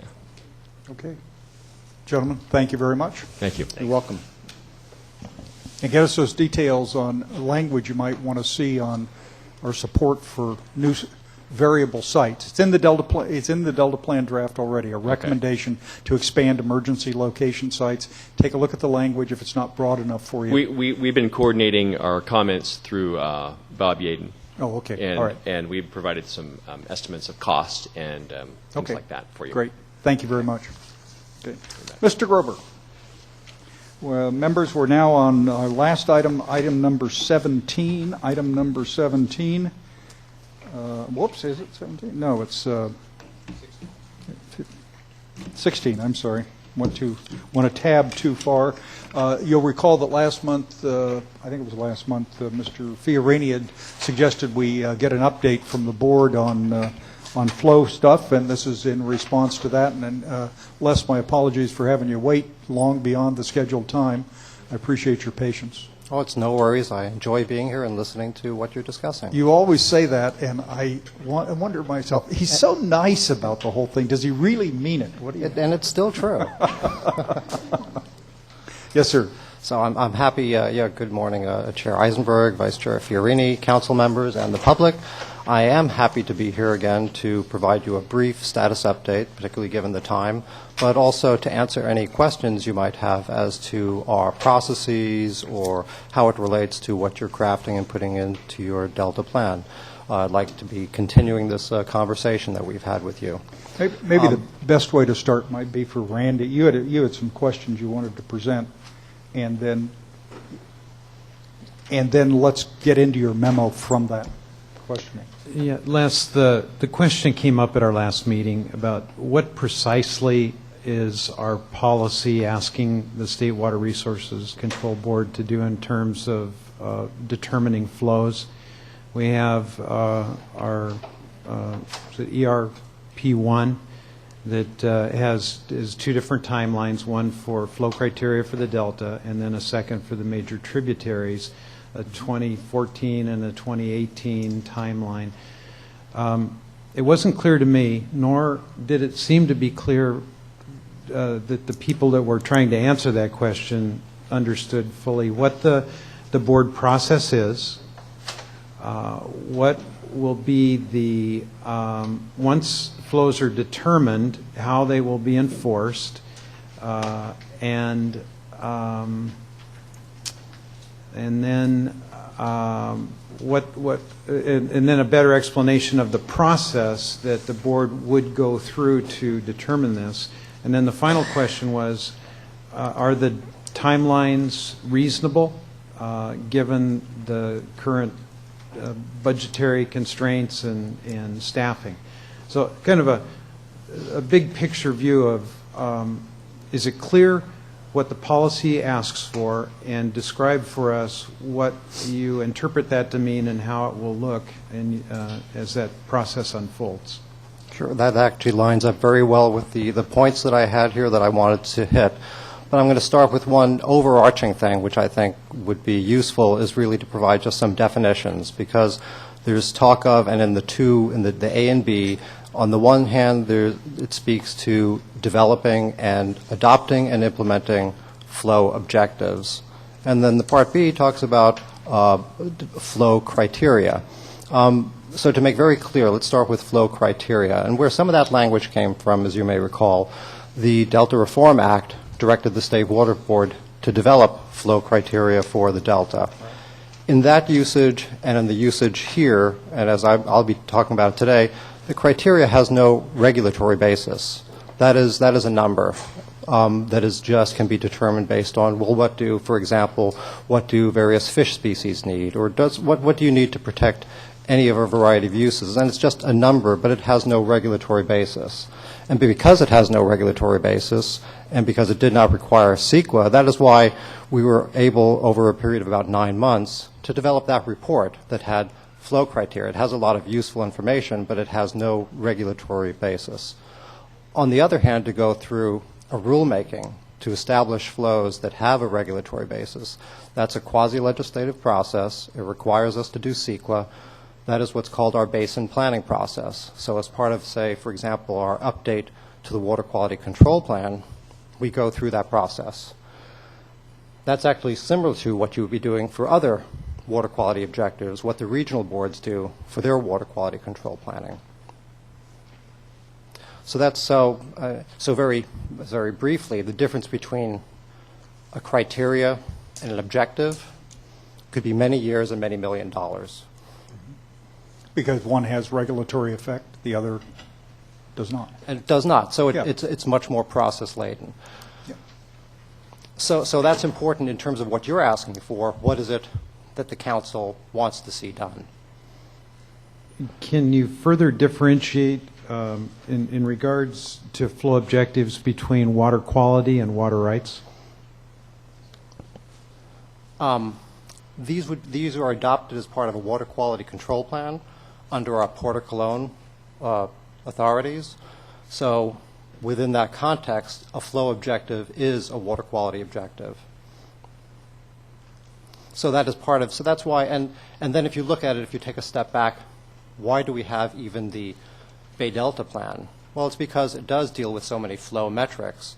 It does involve the Central Valley region, it does involve the Bay Area region, and it involves water supply for the state. So that's one of the water quality metrics, are flow objectives. We also have in that plan things like X2, and of course that's a relationship between flow and the position of the 2,000 part isohaline. We have dissolved oxygen objectives and salinity objectives. But all of that is part of the rulemaking process, that quasi-legislative process that becomes the water quality, that is part of the water quality control planning. But that's not the end of the story. The plan is not self-implementing. So the next step, if you're saying both to adopt and implement, that then infers you go to that next step. You need to take those objectives and implement them. So in the parlance or in the documents that you see that the State Water Board has, and you often hear the shorthand. You hear the plan, the Bay Delta plan, and then you hear D1641. Water rights decision D1641 was the implementing mechanism for the previous, the 1995 Water Quality Control Plan. And that was done as part of a two-step process.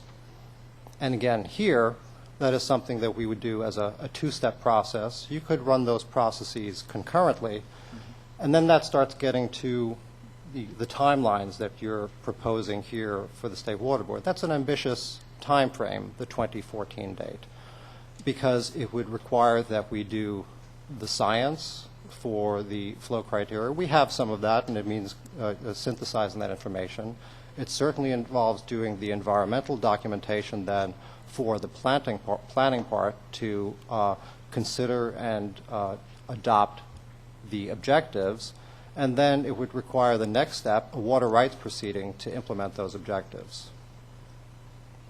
Those various steps can be done concurrently. And then perhaps this is a good opportunity to speak to, well, what would it take to do that? And we've shared some information with you. And it's for the council to decide what makes sense in the context of other things that you're doing. But we've provided you with some information that suggests, though it's an ambitious time schedule, that's something that could be done with either an augmentation of resources or a redirection of resources to focus on this important effort. So currently what we're doing, we are on track to take before our board for consideration that adoption of flow objectives for the San Joaquin River component, in conjunction with also adopting new objectives to protect agricultural beneficial uses in the Southern Delta. And we're on track to do that by June of this year.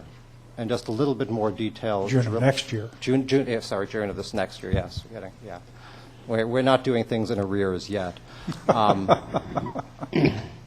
And just to drill down with a little bit more specificity as to what we're doing, we did revised scoping in just this last June. That was last June. We've already released draft language. That's the regulatory language that still had placeholder numbers because those placeholder numbers will be informed both by the science, by economic considerations, the need to do balancing that we do, so considering all of the competing needs for water in terms of doing that standard setting. It has, as it's been proposed so far, an adaptive management component, recognizing that it's very difficult to just to line up with just one number and say this is what it needs to be, and we completely know with certainty everything that needs to happen, and I'll speak to how as it relates to upstream and downstream in a moment as well. So we intend to release the full package, the draft package, which would be the draft regulation and the substitute environmental document, because the board programs are certified that we can do a substitute environmental document to comply with CEQA for our basin planning. We intend to release that document by December of this year, have a workshop in February or March, and take it before our board for consideration in June. this is all just for the San Joaquin River component. If we're to achieve the 2014 date for adopting and implementing other flow metrics, we're going to have to initiate that process, so do some additional scoping for doing the standard setting part, the basin planning part, by early next year, and also start, while we're doing that, implementing through a water rights proceeding the San Joaquin River flow component. And then when we catch up and complete the other flow metrics as part of our planning element, then also implement that through water rights proceeding. So this is not a trivial effort. This is going to be several different teams of people doing concurrently the planning, the implementation, and many, many days, those of you familiar with it, many, many days of water rights proceeding for the implementation phase. Joe, you had a question? Actually, I just wanted to point out the implementation and water rights proceeding is a very potentially difficult process. And if you don't have... Potentially? It's a very difficult process. And if you don't have agreement from major parties, I think I have said before to the council that I think if you can't get to that point, then it's highly unlikely that even with additional funding and efforts, it's almost impossible for me to imagine that the state board could actually implement those objectives by the date we put in our policy or in our recommendation. So I just, in fairness, I don't know, Les, what was the time between when you set the objectives in the water quality control plan and when you adopted D1641? That would be the 1995 Water Quality Control Plan and the in December of 1999, the initial issuance of Decision 1641. Yeah, so 4 years. And I think that's a fair estimate if you can't find a way to move quickly through that because you've got substantial agreement. It's going to be very difficult. So we set a very, very aggressive timeline in this, and so I don't want anybody to be misled into believing that the state board can just automatically do it. And an aggressive timeline helps. I mean, there's arguably sufficient time for the process, but I completely concur. This can expand quite widely, quite quickly. That is at least some of the advantage to doing that stepwise, though. It's the planning element. That provides information and provides incentive for settlements, negotiated solutions. So that stepwise provides opportunity for those things to occur. Yeah. Though again, with the timelines we've provided here, it's tight. Pat. What's your current workload? Mine, or there are a few others that are helping with this. And when you say other workload related to this effort, because I'd like to just at least punch. Well, you mentioned more resources yes. as being necessary to meet the timeline that is in the Delta plan. So I'll give a couple of examples for this. We have, in terms of the level of effort, we have a team that is working on the San Joaquin River flow basin planning effort. How many people would that be? There are about six or seven people working on that. And that is not even 100%, but that's, at least large portions of their time. And then we have additional people working in. We've some months ago, we had a slight reorganization at the Water Board, and we expanded some of our in-stream flow development work. We actually have a unit of people doing that kind of work as well, which speaks to the kind of work that would need to be done for the tributary portion here. But there's work to be done statewide. We have in-stream flow needs, that kind of work for coastal streams, protecting other species of fish. So there are going to continue to be competing. There's always about competing needs, not just of water, but competing needs for resources.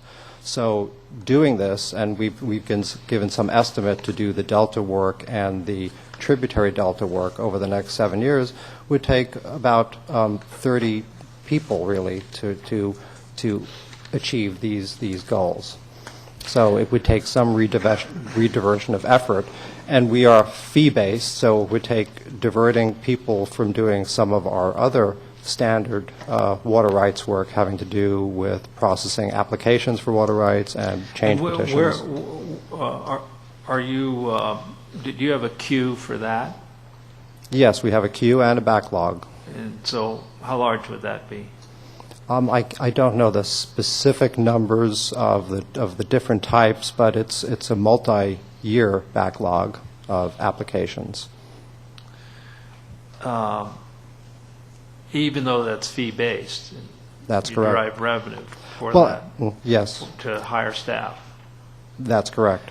And to do the other flow work, you would have to divert staff, but obviously not divert the fee revenue for that.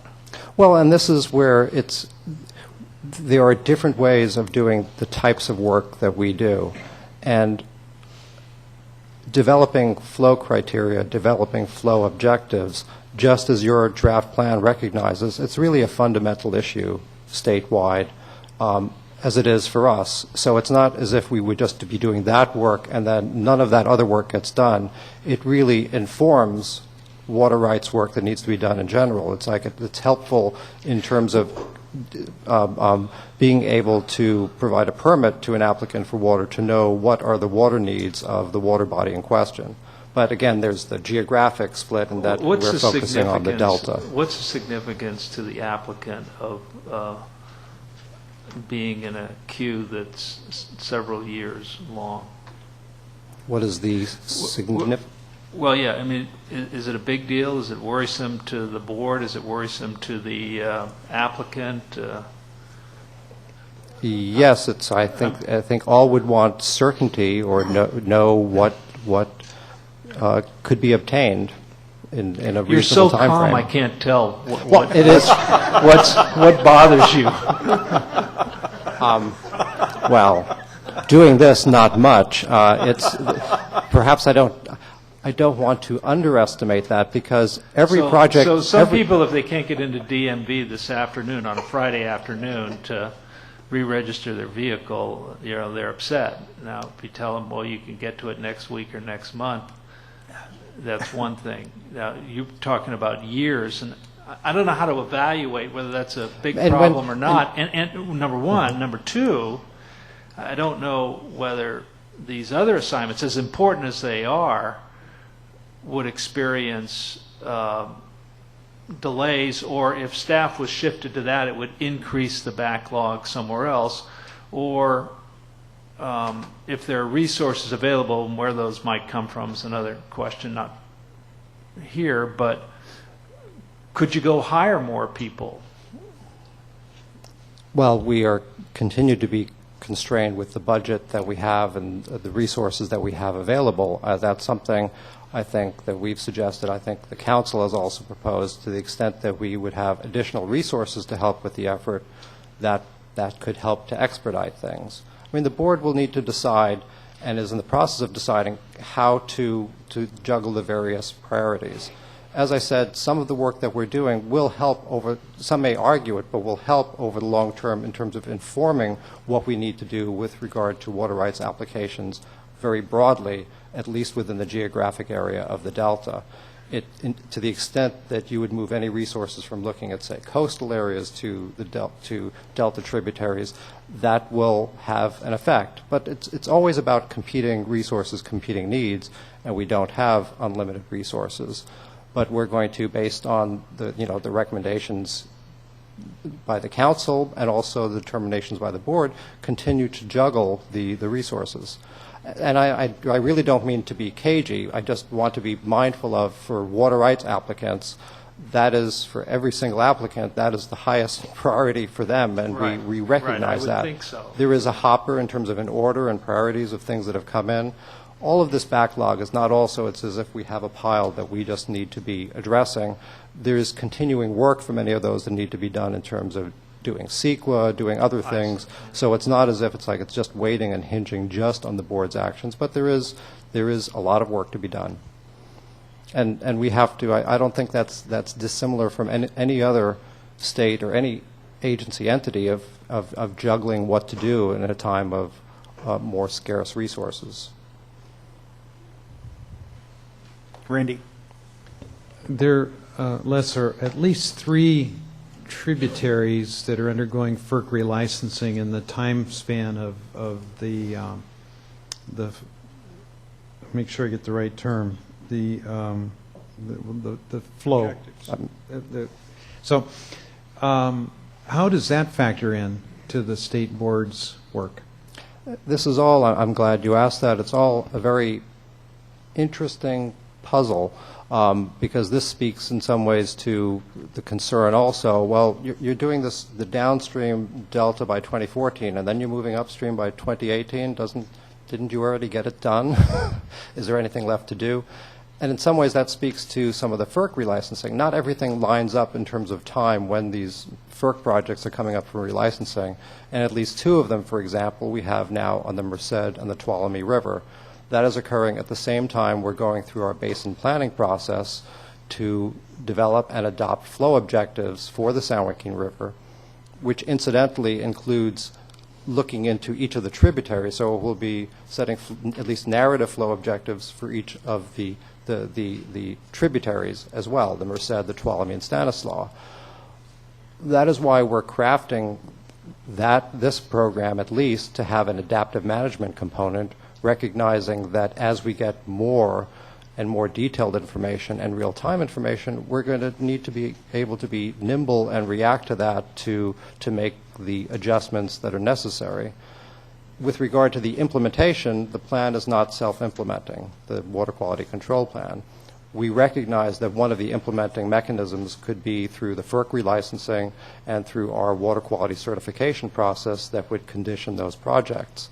But the timeline for that occurring is many years out. So the question becomes, well, what do we do in the interim? So what we do in the interim would be part of, say, a water rights proceeding for the San Joaquin portion of this, that, well, until we have that greater certainty as to what is the specific need as part of the FERC relicensing, these are the overarching objectives, the overarching requirements.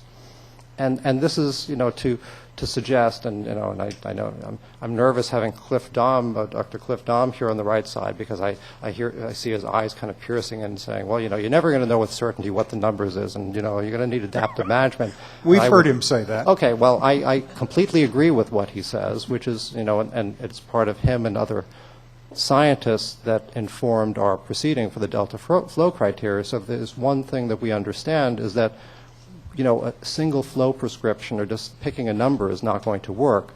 We're going to be able to perhaps establish a direction and a range and then work to operate within an adaptive management component, but we're going to have to continue to build up information to know with more specificity and in real time, however you define those parameters, what we're going to need to do. And that speaks to how we implement this as well both through our water rights proceeding and through our FERC proceedings. Well, I'm glad you brought up science, because in an evidentiary hearing process, everybody's going to have their biologists and hydrologists and so on speaking on behalf of whatever tributary they're representing. In terms of the Delta plan, we have an independent science board, and who I believe will have views about how flows fit into the system with all the other stressors that are currently being considered as problems for the Delta ecosystem. So how are you going to, are you going to do anything different, do you anticipate, through this process, utilizing independent science board or a panel of scientists with particular expertise? We have found that a very useful model, what we had done for the Delta flow criteria, where we assemble scientists and do a solicitation to be informed by the best available science. Also, along with that, we're required to, and as part of to drill down for our current effort for the San Joaquin River flow proceeding, we're required to, as part of our development of our environmental document, we are required to do an independent peer review of the scientific portion of the plan. So that is a package that we have just assembled, and we're in the process, and it's a blind thing, so we don't even know who the peer reviewers are, but that will be undergoing scientific peer review. And that will be providing them the scientific basis for the proposed regulation. And similarly, and again, we have the way we are looking at it now, we have the two-step process, so that's for the planning process, and then we will have the full-blown evidentiary hearing for the implementation phase of the for water rights. Mr. Stevens. One quick question for you. In your write-up, Les, you say that as explained in the 2009 notice, and I think you're referring to the San Joaquin River stuff that you're doing, State Water Board is not currently considering changes to the Bay Delta Plan flow objectives other than the San Joaquin River flows or any specific changes to water rights and other requirements implementing the Bay Delta Plan. So I'm assuming, and I get questions from time to time, that there's no, given the fact that you've done flow criteria that dealt with the fish and pursuant to the Delta Reform Act, there's no trigger that necessitates you now carrying that further and doing flow objectives other than what you're doing right now with regard to the San Joaquin. Well, no, we've made it as part of our CEQA noticing and also to lay out at least the foundation, the framework for what we're proposing. The only thing that we're actively doing now as part of a rulemaking, as part of that basin planning, are the San Joaquin River flow objectives and Southern Delta salinity objectives. So before we commence on doing that rulemaking part of it, the basin planning part of it, for the other flow metrics in the plan, we would do an additional scoping and lay it out and saying, well, and this is the scope of the project that we're looking at that would include, just for example here, would include Sacramento inflows, delta outflow, X2 reverse flows, and other flow metrics. So, and that's important also, and it begs the question of, well, how can you carve all these things up? And I almost want to respond, well, how can you not carve all these things up? Because these are each very, very big problems. We're hoping to carve them up into bits that we can manage and that would make sense. So, for example, for the San Joaquin River flow element, we're looking at what are the flow objectives for the San Joaquin River and as they enter the Delta. It's, of course, a critical science question, and it's a critical implementation question. Well, how much of those flows get across the Delta, and how does that occur in conjunction with any operational constraints on Delta pumping? And that would be in that next phase of looking at the other flow metrics in the Delta. Randy. My final question. Our policy states that if you folks don't complete your work on a particular time, that we may do this, we may do that. They're kind of punitive statements, something to the effect that we won't allow any other water rights considerations to be made until in the Delta until your proceedings are done. It seems to me that there's a possibility that we could be summarily dismissing some really good projects or some really good applications while we wait for whatever the time lag is between the date set and the date completed. Is that a realistic concern that I have? I believe so, and it's just because I know even in this interim phase, as the board is considering, say, projects, the uncertainty that we have in terms of what might be changing in terms of flow objectives and how they're implemented would need to be considered. But to add another layer that would, say, flatly and without an off-ramp stop certain projects from occurring could cause some unanticipated negative effects. And perhaps I'll provide as an example, and we just had a project for a hearing for the city of Davis and Woodland, and that's one of the water rights. That's one of the water rights that's been in the hopper, where we had a hearing and they got their permit, but it's conditioned upon, amongst many other things, they have a term in it called it's a relative term having to do, term 91, having to do with meeting flow objectives in the delta. So it's really conditioned upon not just the status quo, but any future objectives in terms of meeting flow objectives. So in some ways it anticipates, well, if something changes, you're still kind of low down on the priority in terms of what you're going to get. So, and I'm not sure if this addresses your question then, but in contrast, it would have been like, well, nothing can happen, not even that relative, permit that's conveyed. So there's more uncertainty and more that's put on hold. But I can understand why the council would be interested in providing the incentive that this actually happens. There's one personal incentive that I'm aware of. I might be at risk of losing my job if it's not done on time, but I know that's perhaps not enough for the council. Yeah, am I looking worried now? Ms. Gray had asked me to ask almost the same question, but it was a little slightly different from Randy's. But he said, if our anticipated timelines are not met, what should the council do? You said what we shouldn't do, but what should we do? And if you have any ideas about that, and she didn't say you had to have ideas today, but you may want to think about it. Mm-hmm. And the reality is, this is the regulatory part of this policy is restricted to the current flows, as we discussed yesterday with Mr. Stevens. The current board standards, and this is more precatory, but it's really important to the larger statewide picture we face of water reliability and a delta ecosystem, as I know you understand. If you could think about Ms. Gray's question of, should the goals not be met, what would happen? And that leads me into the other thing, which is, I think, the most interesting thing the Water Board has done in a while, which is that letter to Bay Delta Conservation Plan that got sent a couple of months ago that said they ought to include an alternative for study what was it, 800,000 to 1.2 million acre feet or something. That's correct, like that. yes. And without asking you to reveal strategy or anything else, talk about that, because that fits into the whole discussion. I thought that was in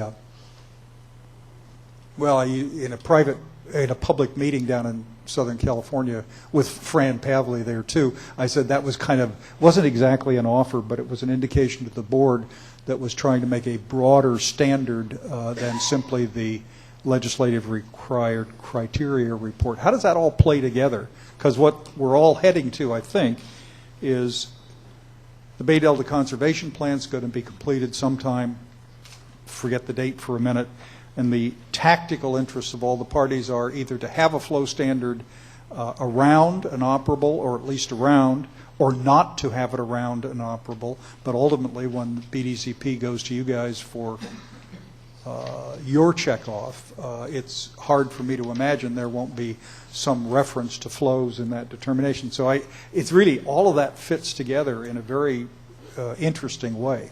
Well, and I could say two things about that, if you will. It's important that we want to continue to demonstrate, in the absence of BDCP, we would be doing work in this area, perhaps even more now. So at least part of it is like to not intrude on, well, to the extent that studies are going on, there's useful information being developed. That being the case, our project would not line up directly with the BDCP project. Our project is to develop a water quality control plan that provides reasonable protection for beneficial uses and to do the balancing that we do. So it's not just about, well, in the context of the BDCP, what do the numbers need to be? It's in the broader context of providing protection for all of the competing uses for water. How do you craft a plan to do that? So we're just making clear we can't be constrained by things that, say, just line up with the goals of the BDCP. And even at the risk of inflaming, even one step beyond that, it's like, well, it's not even just about what could affect the BDCP. It could be affecting other water users. We just have to make sure not to make the mistake, not to step back sufficiently to say, well, what when you consider all those competing needs, what do those flow metrics need to be? Like the old Brett Maverick line, my principles are firm but flexible. I think you said that to me the last time. I did. Yeah. I did. You bring that out in me. Okay, questions. we've got some people who want to react to this. I'm sorry, the Galenti-eyed scientist is about to participate. I have a question that I'd be curious to get a little more information on, and I know that the difference between a flow criteria and a flow objective you've given us today. When you do the flow objective, it's necessary to bring into the process more than the setting of flow criteria, which tends to look at things like the hydrograph, the hydrodynamics, the interaction with habitat, the interaction with organisms, but you move into analyzing the socioeconomic impacts when you get into flow objectives. Can you tell me a little bit about how you proceed to do that? What are the process to bring in a socioeconomic analysis to go along with the more of the hydrodynamic and ecological studies? Sure, that's a good question, and that's going to be a large part, and I'll use as an example what we're doing now for the San Joaquin River, is that you can arrive at, say, a range of flow criteria that would provide some level of protection to fishery resources. But then we need to step back and look at, well, what would be the effects of providing that water as it would relate to reducing the water supplies available for agricultural, municipal uses, as it would cause the need to reoperate reservoirs that could have effect on hydropower generation, and all of the additional effects that could have in terms of the economic considerations. So we certainly need to consider the economics of all of this and the environmental effects of shifting that water supply for all of the competing needs, uses of water. And we are doing that as part of our San Joaquin River effort through some in-house and through contracts. So does that answer your question? Ultimately, I'd love to talk to you more about the details of how the analyses are actually done. This is probably not the place to do it, but I've seen many iterations of setting flow criteria for various reasons, but the link back to a socioeconomic analysis of the impacts of those flow criteria often is not part of the process, and it sounds like this is it's obligatory that you do that, and I'm just curious how you're going to do that. And I can speak to more offline, but it's certainly, I would say it's really at the crux of the process, in large part because we find there's not going to be any single number for the flow criteria for, say, for the fish flow protection. There is only going to be a range of numbers that can be compared and contrasted with those competing. Nor should there be a single number. Yes, it should be, yes. So I anticipated another question, which I'll answer even though you didn't ask it, but punching a little bit more, the timing, the 2014 versus the 2018. I don't know that there's any one right way to do those things, but again, if you're going to carve this work up into bits, once you fold in that adaptive management component, recognizing that you can establish the downstream goals and initially the objectives, the framework for the big, and then move upstream to get into the detail, I think makes sense, because if nothing else, the alternative would be, well, you have to kind of consider the whole thing en masse, which if nothing else would even more delay getting any kind of results, say, for the delta. And we have delta-specific flow needs and upstream specific flow needs, so that so long as you're mindful of those and that they might be competing or even mutually exclusive to some extent, you need to work to develop something that to the greatest extent is not mutually exclusive. Which is why I'm going to ask you to sit there, because we actually have 3 Delta watershed people who I predict will talk about exactly these issues.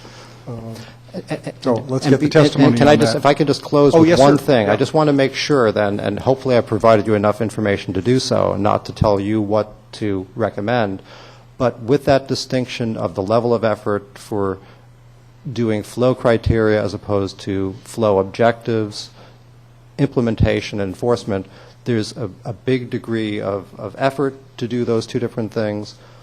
Part of the rationale for framing it for the tributary part as perhaps not as prescriptive adoption and implementation is that there may be other means to achieve the same goals. Mr. Grindstaff was talking about, well, you might have negotiated solutions, things like that. If we just do that criteria work in some of these watersheds, we might get settlements and other things that would not require us to go through the formal, our formal standard setting process or even a water rights proceeding. And that might be a bit Pollyannish, thinking like, well, if you just set a number, everybody's going to do it. But there's more than one way to achieve the goals of improving flows and balancing the competing needs. Good. Thank you. Okay, three speakers have put in request. Mr. Campa from the Tuolumne Utilities District. There you are. And again, I'm here to delay your lunch. Pete Campa, General Manager, Tuolumne Utilities District. I have about a 20-page response I'd like to... Officer, arrest this man. I appreciate the fact that the council members are asking the same questions that I had coming into this discussion this afternoon. And I would like to echo council members Fiorini with his concern regarding issuance of water rights permits during that interim period or that extended period that Mr. Grindstaff also alluded to that could occur as the water rights permits are being carried out in the courts or whatever occurs as part of the standard setting process. There are a number of projects that will occur that'll come up that if that recommendation is taken in total would be significantly impacted, I would imagine. So I would like to strongly encourage the council to consider an alternative to that as was asked. If there's another way to provide incentive for the state board, maybe salary changes or something for I'm sorry. I'm hungry, I guess. So I appreciate that. Do you have a comparability of state and local agencies in your own district on salaries? Maybe I shouldn't have said that on live webcast, but the other is just a question about the flow criteria setting. That just to reframe that a little bit, I believe that process is to optimize flows for aquatic species, that analysis. Is that a correct statement? I mean, you're looking at what the optimal flows would be for a particular species or group of species or in general? Did you want me to take? Yeah. Again, it's a flow criteria. It's just a number, and one can develop criteria for a number of competing needs and a number of different fish species and a number even of different life stages for a single species. So criteria are really just numbers that achieve certain goals. I think what you're asking then is like once you go to the next step, it's like when we do standard setting, if we were to consider any numbers as an objective, then you would need to consider all of the various criteria that are protective for species that you're considering, as well as all of the competing needs for water. So there's never going to be just like, well, an absolute, say, high number that, because that's something that fell out, say, for our delta flow criteria proceeding. Not unexpectedly, those were very high numbers because it didn't consider any of the competing needs for water, such as for agricultural water supply or hydroelectric. So it's only through that standard setting where you consider all of those needs. But a flow criteria, it's whatever it's defined as. If it's a flow criteria to protect migrating salmon, you're going to come up with some range of numbers, and it's likely going to be higher than you would see for all those other considerations. It just seems then, though, that information is going to inform your decisions about future water rights permits. Let's just say it doesn't turn into a standard. Even as part of our, in terms of just if we went without, if what you're asking is without going through a standard setting, without developing a water quality objective, as part of our permitting, we would be considering, again, all public interest needs and public trust needs for water. Okay, so the criteria would be set, and then that would be part of the record in a decision related to a water rights application. Yes. And so it's possible that when you look at it on the surface, the criteria might, on paper, over-appropriate a tributary.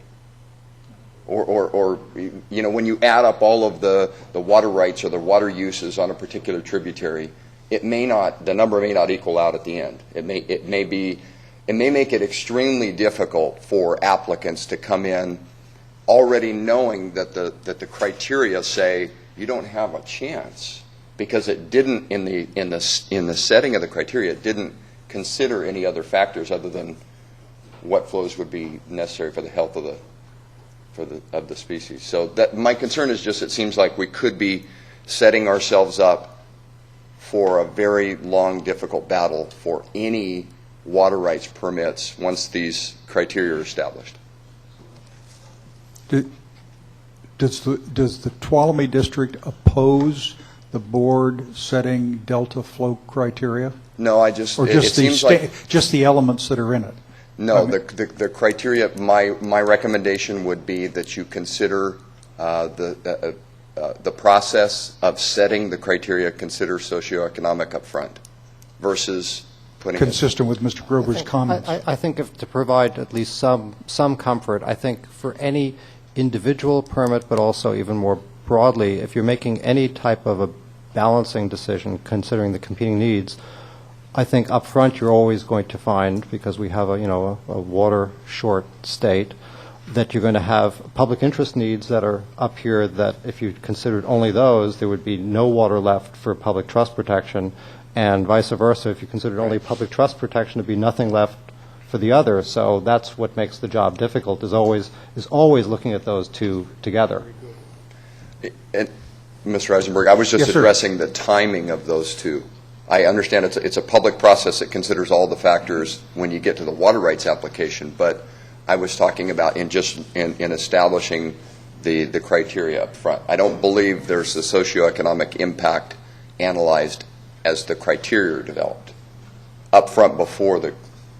If one were to do an exercise, I agree, if one were to do an exercise and just conduct in-stream flow studies to determine what are the fishery needs, for example, you could determine numbers that would have no consideration of a public interest needs, and that's the way it would be framed. This is a number that just considers the science for a particular species, but it doesn't consider a competing need for water. And that's the way the report that we did for the Delta flow criteria was completely disclaimed as doing just that. And I'd really like to insert here that when we're talking about flow criteria, we're not talking simply about volume. We're talking about the timing of flows, the duration of flows, the rate of change of those flows. So there's more than just volume in criteria.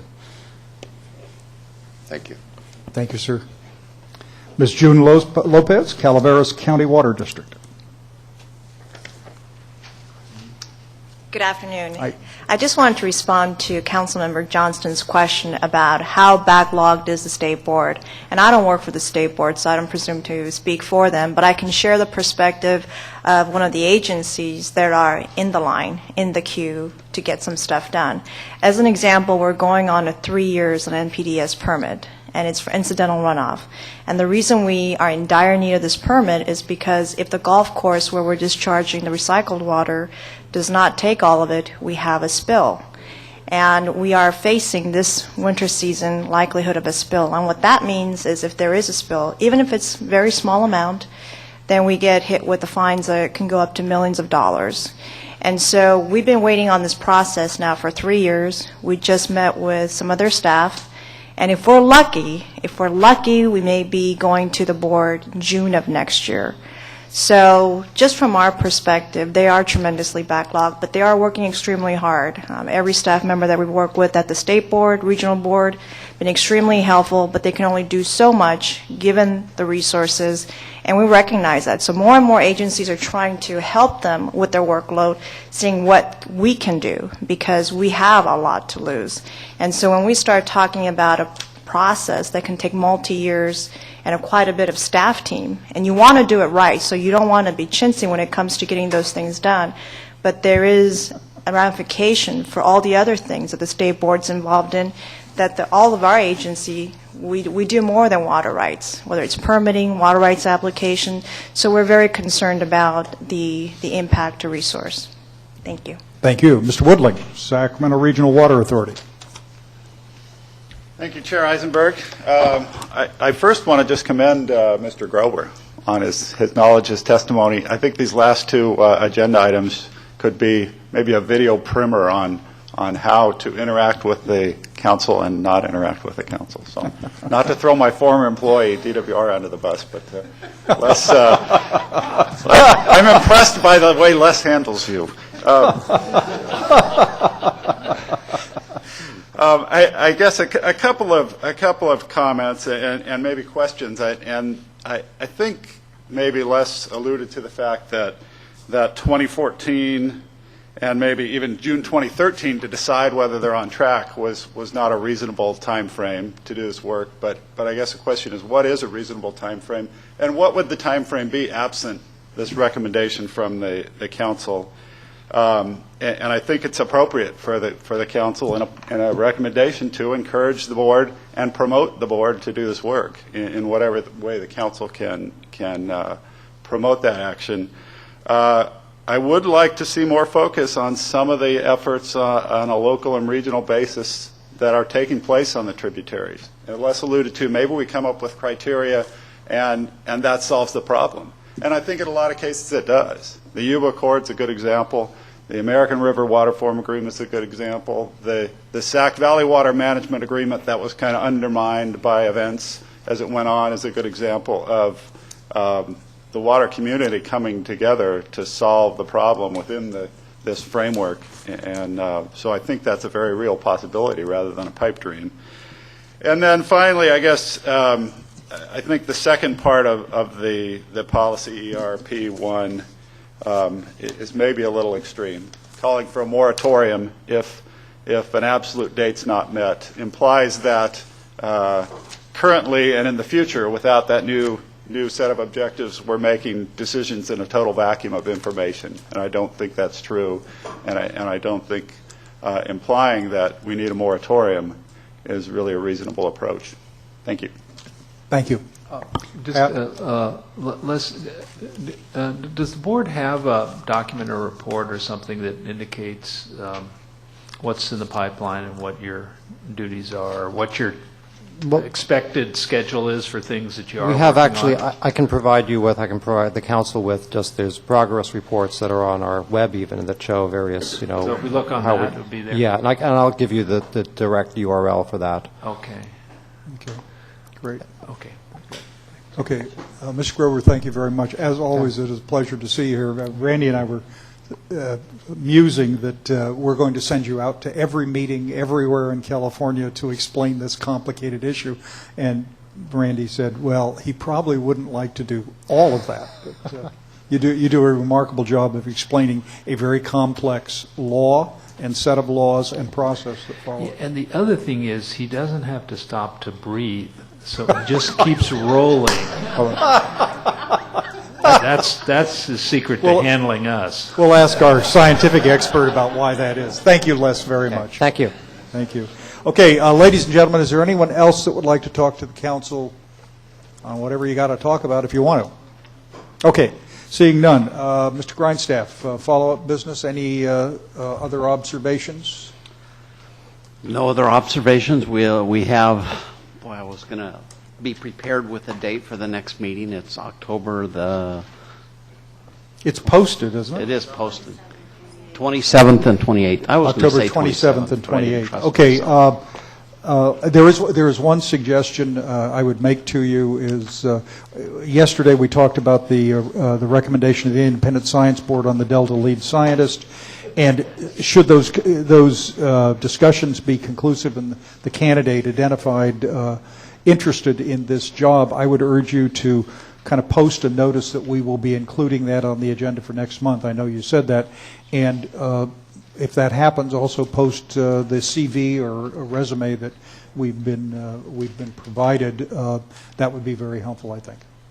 Okay, all right, meeting adjourned.